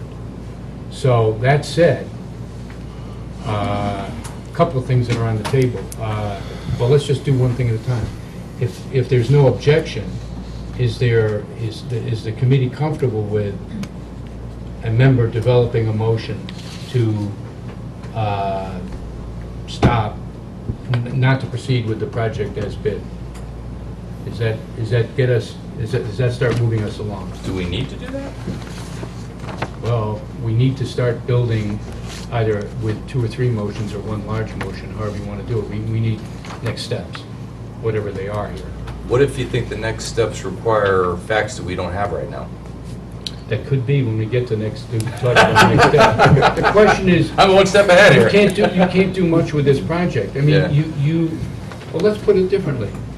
If you, the market, the industry is not going to let you take this project, go back to the contractors and say, we're taking out the lockers. You're never going to get, you're going to get 25 cents on the dollar, if that, as far as the price reduction is concerned. So once you go down this road, is my understanding of the industry, I wish I knew less about it, but my understanding of the industry is you got to start fresh here. And it has to be recognized by the bidders as a fresh, unique project. If you're trying to recook this thing, it's just going to come back with 25 cents on the dollar.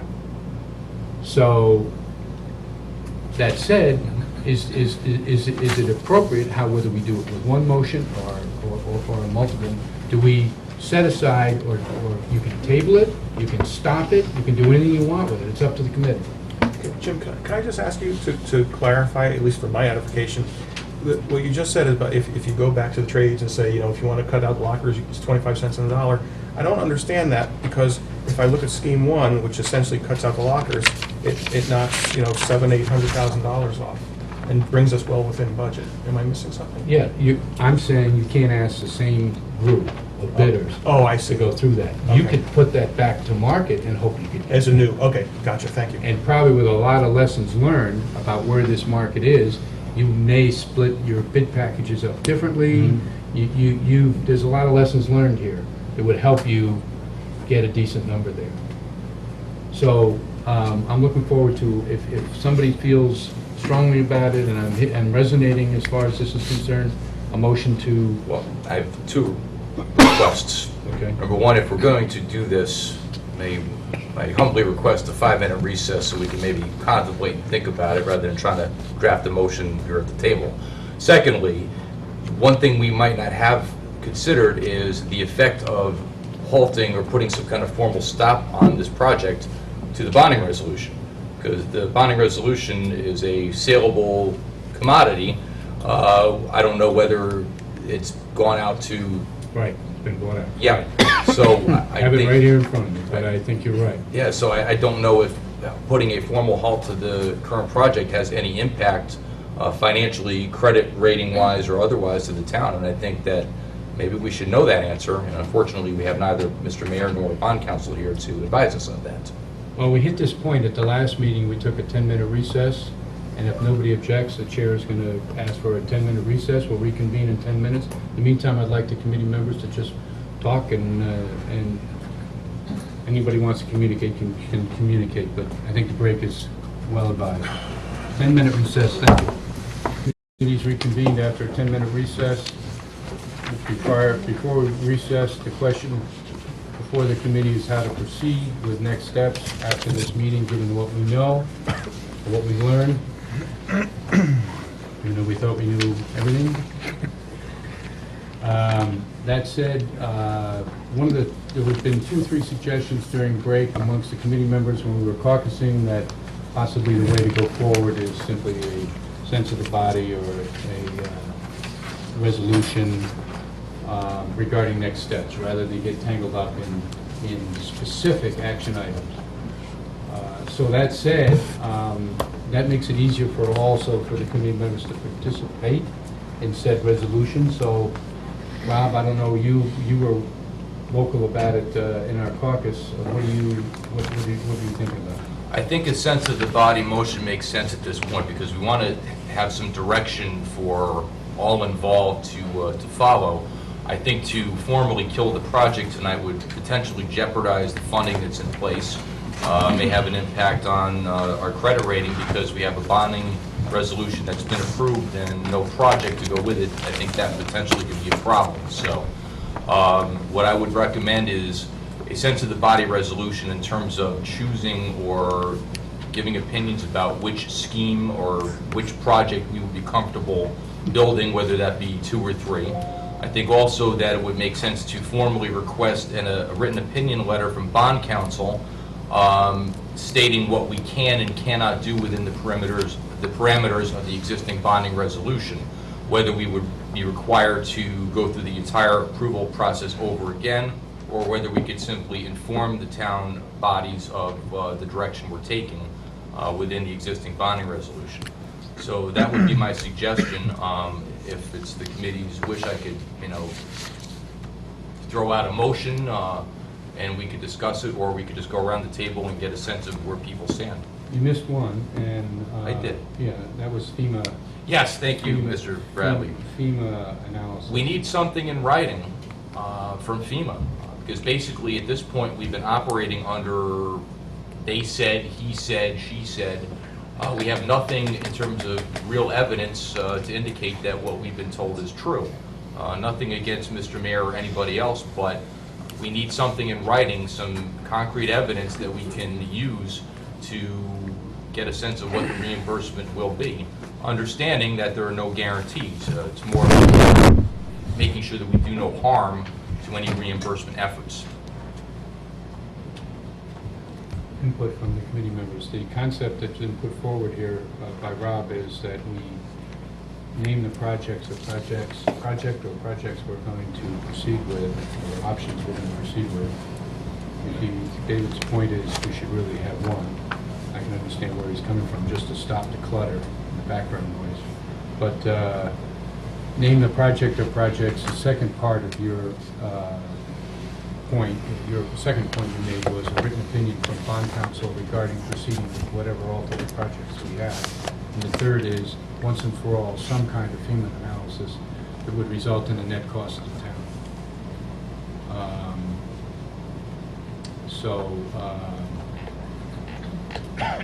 I'd like to hear from other committee members.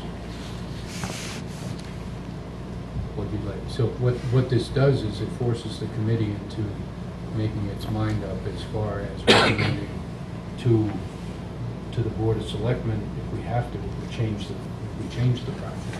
If one of these alternatives actually is the project, we have to include preliminary approval of that. I don't. Let's see what the project, Yeah. what the project is. Yeah. So, is this is going in the direction as far as the structure and the procedure we're talking about okay with everybody? Not a tight form of resolution. I'd like to hear what Rob said a little bit more about a FEMA analysis. Again, if this committee is not charged with the sources of funds, i.e. FEMA reimbursement, then is it not our responsibility to go back with a reduced scope of the project that was approved in whatever sense, and go back, because we were told by, obviously, the town officials that there may be more money in reimbursement if it was rebuilt in kind, go back with the 2 options, let them run the FEMA analysis, let them deal with the FEMA consultants, let them then say to the committee, thank you for the options, here's where we're going. So I don't know if I want to... No, it's not us. I think Rob said he was going to do a FEMA No, analysis. what I'm getting at is that it's not our call to make about the FEMA reimbursement. What I want to see for our own edification, for our own comfort level, is something in writing to verify what's been said. And I appreciate that to one point. The other, why are we going to waste our time? Even if we have a letter, 75% doesn't mean we can take it off the bottom line. You can't do quick math with this because it's a reimbursement. We talked, where Mr. Bradley used the analogy of the school facilities unit and what gets reimbursed in school construction. It's the same thing. If this Nothing's were- guaranteed. There's nothing guaranteed. If this were a school project, it'd be built already. I don't know what makes it so special, but you're absolutely right. And the reason why it's an issue is that, for me personally, to me, option 6, the one-for-one replacement's dead in the water without some kind of concrete evidence that FEMA's going to reimburse it the way they say they're going to reimburse it. When Steve and I went through the process, and we're the last 2 people, We both sat there and our TM members grilled us, and some person pointed a finger and says, you will build a project and don't go over the $6 million. I think what we need to do is to go back and have our people come back and say, can you give us a project that comes in at $5.5 million, which is well below the 6, this way if there's overruns, and build the project. And then you're right, let the other people, they gave us the charge of building it within $6 million. They didn't give us the charge of figuring out how to get it funded. I understand, and I agree. And I'm not saying we shouldn't go try to figure out how we're going to get funded, but we're getting sidetracked, worrying about that. Instead of doing what our charge is going ahead, get a design, hire contractors, and build a building, but build it for less than, but don't build it over $6 million. And I think if we focus on that, I think we can get going. I think all these things are going to slow us down. We've learned that we can't build a building with lockers for $6 million. Then we have to build a different type of building. And I think the reality is we have to go back, if we have to go back and explain to them, the reality is that we can't have lockers, and they're going to have to give up the revenue from the lockers. But I think when the day is over, we'll get a building, and people will be able to use the building, and they'll be able to change, which is what the important thing is, not that they have a place to store the lockers. I use the locker to store my chairs. I don't think it's a great imposition. The fact that 70 or 80 or 100 people won't be able to store their chairs, and but in the same time, there'll be a place for people to go and use the facility. And I think I think the end game is getting something up that the people who want to use it, whether they're town people or non-town people, I'm sure the people in the community are not happy that non-town people use it, but the reality is they do. And our charge is get the thing built, and I think we can find one of these things that work. We go back through the process and say the reality is, you keep calling it 7, and 7 may be the answer. Maybe that's the thing. Go back and say this we can get built within the $6 million, which is what I think people want us not to go over budget. If it turns out that FEMA doesn't treat us right, they'll have to understand that. But we did what our charge was, to build it, and I think we can. I really do. We have good people on the committee. We have good people working for us. The trouble is we have them, in fairness to him, they keep coming back and 17 more versions of the thing. Because next time we'll go back and say, can you give us 8 and 9 versions? And then the numbers don't mean anything, because quite frankly, after you get past one version, it doesn't mean anything. They're just playing around and moving things around. Ian, you've been a proponent of a reduced scope project on that site. What are you hearing when you listen to Dave? Well, I'm hearing some of what I said back in December, January. I didn't ask you to take us through the fact you're always right. I just wanted to know how you felt about what he just said. You asked for it, you got it. That's okay, I deserved it. So, look, I think a couple of things. First of all, I think we've been given a charge of building a pavilion to serve the people of Fairfield and coming in at a cost of $6 million or less, okay? And I think we can accomplish that in a number of ways, one of which is to do some version of our old option 7, now called option 1, with no lockers. Or I would also be in favor of entertaining a complete, knockdown and build a new pavilion, which I think, because I'm sensitive, as you know, since day one, to the unknowns of the existing building.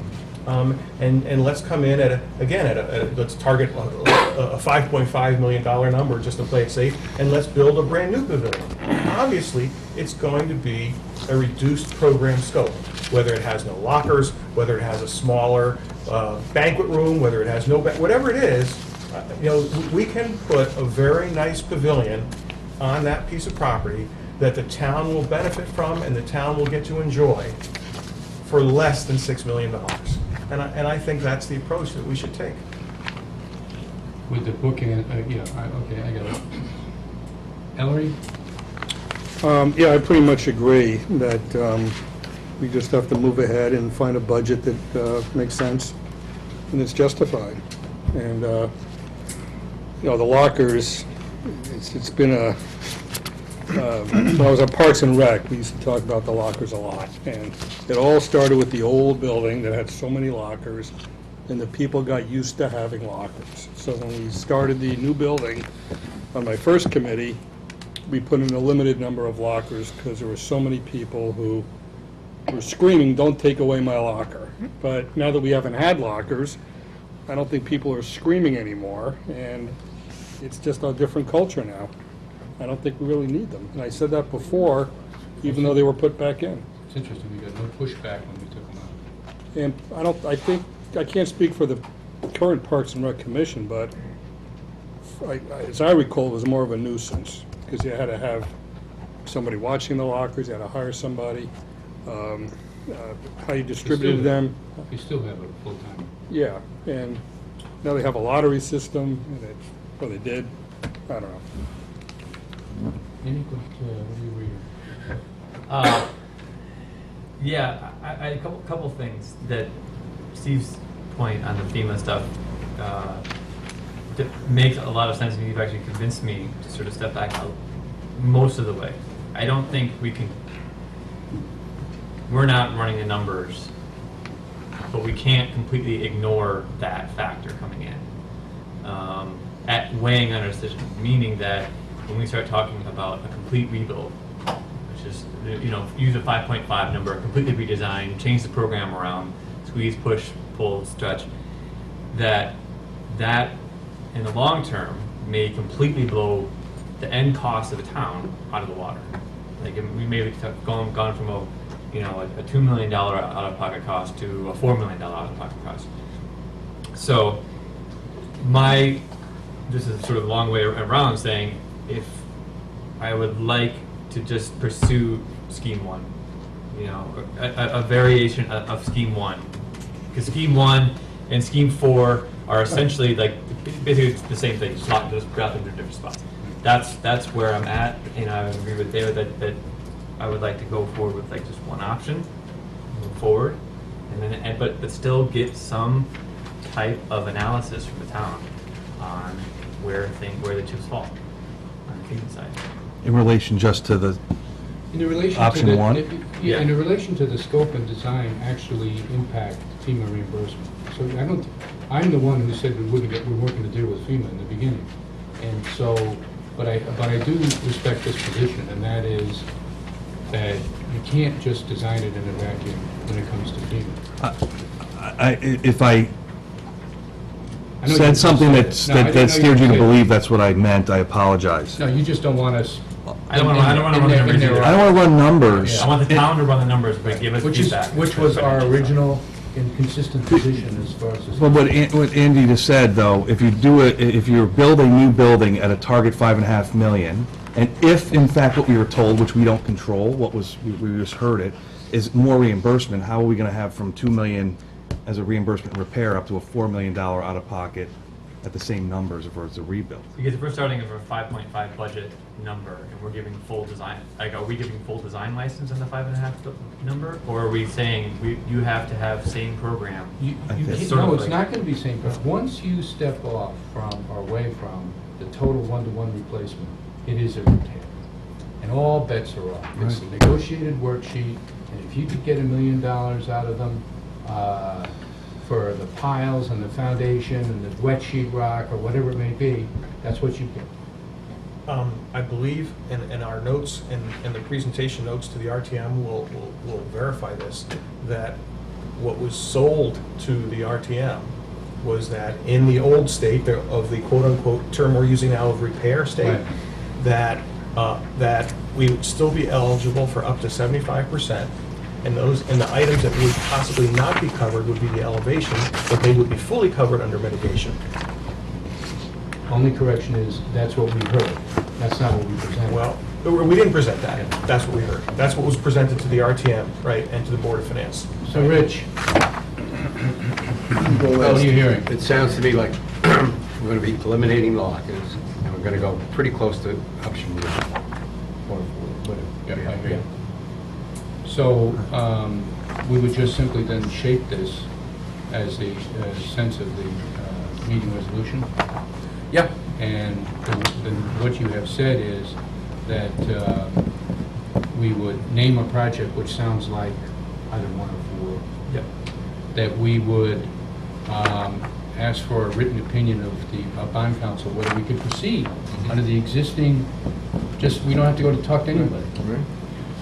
And we would ask for a FEMA analysis by others, right? Yep. Yes. And that would be a net cost of the town analysis. We don't care about all the nuances about 2.5% of this or 4% of that. And the fourth item is the current project would be put on hold.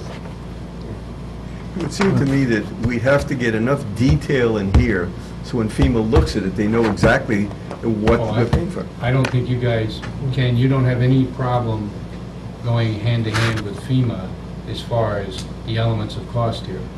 Now, we can help, determine which items are reimbursed, which items are not, with Joe and the town of Fairfield, and kind of go through the estimates with You're them. gonna have to, somehow, somebody from FEMA is eventually gonna have to show up. Right. We may open the door and find out there's nobody there, but we've gotta, which I suspect, but, so you can't do it in a vacuum.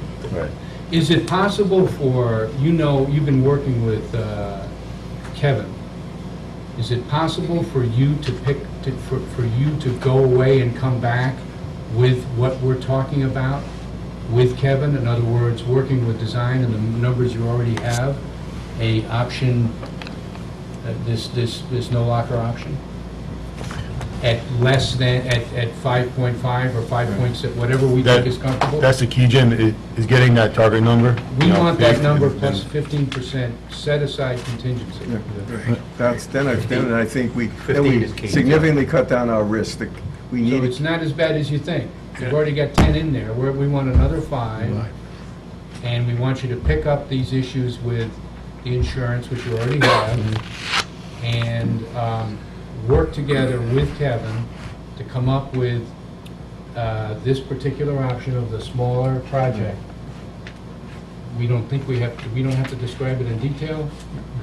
I don't think so. But would it necessarily, would it rule out a new building? I guess what I'd Right like. now, we have. Right now, what I've just listed, 1 through 4, rules out a new building. But if we... I'm not saying it's true. I mean, that's... If we talk about a new building, then we're back again. We're sitting here, spending nights arguing about this against this against this. Why can't we pick something and spend our full effort working, getting the numbers, getting FEMA to do it? If we do 2 different things, we got to get FEMA to agree on 2 different things. It's that much more effort. No, I'm sorry, I don't mean FEMA. I just mean, I'm wondering if, again, using that target number, Can't do that. of 5.5 million, let's A new building, see what we can build. no, we've got everybody right here. A new building, similar to the existing building. You're saying that it's smaller? I'm saying, what can we build for 5.5 But million? what was the Wiles number? Does anybody have it? Do you remember? It was, I think he said it was between 3.5 and 4.5 million For for a his version, which was revised. Oh, I should have brought it with me. No, it was much less than that. It was, when we did the analysis on that, it turned out that there would be a surplus back to the town, using the calculations that were given us. But keep in mind, totally different pavilion, no lockers, no banquet hall. This is a copy of the drawing right here. Okay. Does it have his numbers with it? We have an email kicking around. Yeah, this is the drawing. There's no elevation, is there elevation in Oh, the it's a parking lot? totally FEMA compliant building, yeah. It was, he gave a range, but with that range, I don't know if he had included like the revetment and things like that. Right. I have no problem with them. It's a sidebar, taking that number, we had a major mistake in it, $50 for the roof, or $5 for the roof, or $50, whatever it was. That numbers would have had to be corrected for that, and then I think it wouldn't, a couple of hours of drawing, pen and ink, and filling in, you could provide us as a sidebar with that new building concept. I don't, that's not a problem. The question I asked you though before we got involved in, I'm going to call it the Iron Bass new building, The Iron Bass Memorial Pavilion. Is it possible to go out and come back in 2 to 3 weeks with this version 1 or 4, whatever you want, the no locker version, with the change, with the East End edition, not the embedded change that, in other words, right back where the committee was. With the embellishments, if you want to call them that, or with the added scope that we've learned about with the parking lot, landscaping, terraced walls, all that stuff that makes the project right.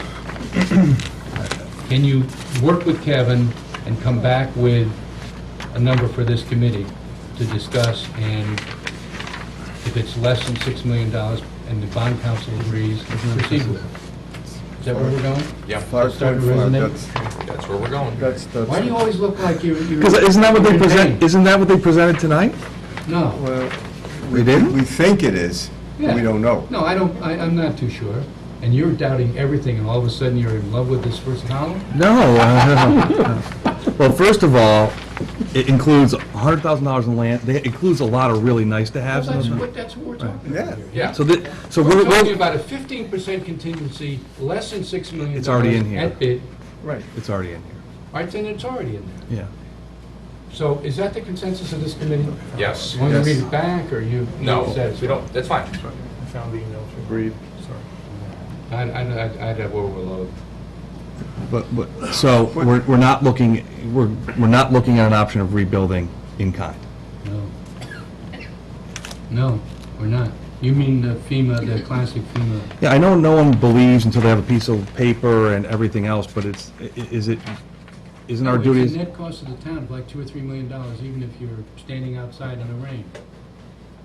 That's what we're talking about. Yeah. Oh, here it is, George Wiles' email. 2.5 to 3 million. I have it right here. Yeah. I just found it. Was the mistake? No, he corrected the mistake. I have his correction. No, this one has the mistake. All right. There's always going to be risk, but the less risk if we approve a $5.5 million project with good contingencies, there's a good possibility when it's in, irregardless of what FEMA does for us, the town will be satisfied we did our job, which is what they hired us to do. Okay. You know, you're absolutely right. It would be nice to know going in exactly, but I don't think, no matter how much we push them, we'll never know until the final check comes in, and then all of a sudden, we're going to be upset, and I'm sure we're going to be upset. So we had a sense of the committee, sense of the body resolution was proposed by Vice Chair Rob Lee, and it was to name a project, which we just named, which was your steamboat, or our, let's just call it our original 7, because that's what we were satisfied Yes. with. Our original 7. Yeah. We are going to seek written opinion of bond council whether or not they think it will need less than $600,000 to proceed. There is reference in the bond resolution, which is right here, about the lockers, but I don't know how that's going to apply. We're going to have a FEMA analysis, net cost of the town, by somebody other than this committee or representatives of this committee. And we're going to hold the current project in advance. Yep. Is that your motion? My motion? Do we have to say? Well, we don't have to hold it in advance, I wouldn't say I wouldn't that. say that. What I would say is just take no further action pending. Take no further action. Yeah, right. Take no further action at this time. But I think for the purpose of the people watching, we intend to deliver the mandate which the town gave us, to build a building within the budget with the best possible reimbursement. I think that's the message we want the people of Fairfield to get tonight. And that, Yes. Right, it could absolutely. easily be the preamble to your sense of the meeting. Right? We've done it. Okay. Is there any discussion about this? Is there a second somewhere? Second. There's a second. Is there any discussion about this particular sense of the meeting resolution? Are we honestly satisfied? We have been through so much, we don't want to create any unnecessary work or come up short at the next meeting because you didn't get the right direction. And the right direction is a budget that includes, that's less than $6 million, and you can't make it $6 million. You got to work it the other way. That is, includes a 15% contingency, so we're not constantly fighting whittling down the contingency. That gives us back the building that we proposed under option 7 and approved and recommended, was approved by the Board of Selectmen originally.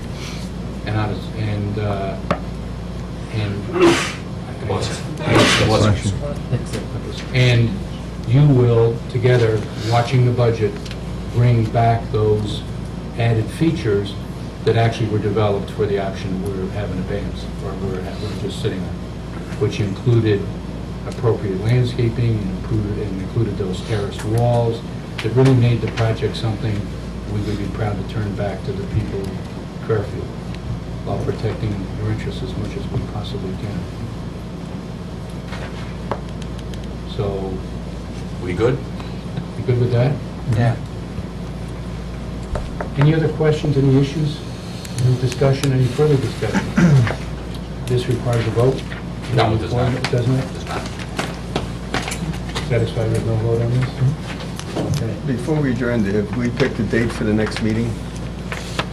Well, we're out of phase. I would like to get, the secretary, I would like to get either we meet in a week or we meet in 3 weeks, or somehow try to get back on a regular meeting schedule, Okay. because right now we've got a stack All of over the place. 6. Well, that's the thing, it's hard because I've tried to lay time out and we keep fixing it around. If we go to 3 weeks, a week, what are you going to tell us in a week? If we go to 3 weeks, we're going to really want a heads-up number from, and scope. So we need scope, and I'll talk to Kevin about it on behalf of the committee, if I get their comfortable. I'll talk with Kevin about it, just to back up what you're going to say. We need this design to a number exercise. You understand what the project is. We're talking it to death. Is everybody comfortable? with Yes. this Yes, outcome? what's the 3 date? weeks. 3 weeks. 3 weeks? So it would be the 24th. Okay. Jim, I have one request. I would like to meet with Greg Holland and go over the soft costs in detail of what has been spent to date as of the RTM. I would like somebody there from the building committee there with us to go through the I'd be soft happy costs. to join you. I appreciate that, thank you. Okay, so that's item 5 in the resolution, and that is clarification of owner's soft cost. And I'm assuming they're going to be based on whatever else is, what's being done for all other committees. And what we're talking about here doesn't change that big insurance number, does it? Because we're still moving the building. Yeah, we're carrying, for Bill's list for option 1, we're carrying 148. We lowered it from 170 because now there's less of a value for not doing the Right. locker room. So Right. it should be less than the 170, but until we get a final number, we're carrying 148 in our soft costs right now. All right, I'd be happy to hear, I'm not going to regret this, public comment. Public comment, one way, we're not going to be able to debate issues, but I would be very interested if anybody had any observations. Could someone give him a seat where there's a microphone? Are you out? That seat right over Tell you what, I'll gladly give you my seat. Or a hamburger today. It's going to be very short and sweet. I'm Dick Mahusky, and I'm a member of the Flood and Erosion Control Board, but as a resident of the floodplain, I'm happy to hear that you gentlemen don't seem to be considering eliminating the armoring of the existing bulkhead, because I feel that is very important. So we thank agree. you for that. You're welcome. Anybody else? Yeah. Yes. How are you? Good, how are you? Good. Paige Herman, 803 Fairfield Beach Road. I'm happy that you chose project number 1, and I look forward to you being able to move forward. Thank you. And thank you for all of your dedication and time and energy you put into this. Thank you. You're welcome. Thank you. Will you be with us at the budget hearings for our pay increase? I'll come. I'd be more than happy to. It's just like being president of the FBRA. Any other public comments? Hearing none, thank you. Motion adjourned? Motion. Second. Made. Thank you. We're adjourned. You know, I think our worst fear is about tonight.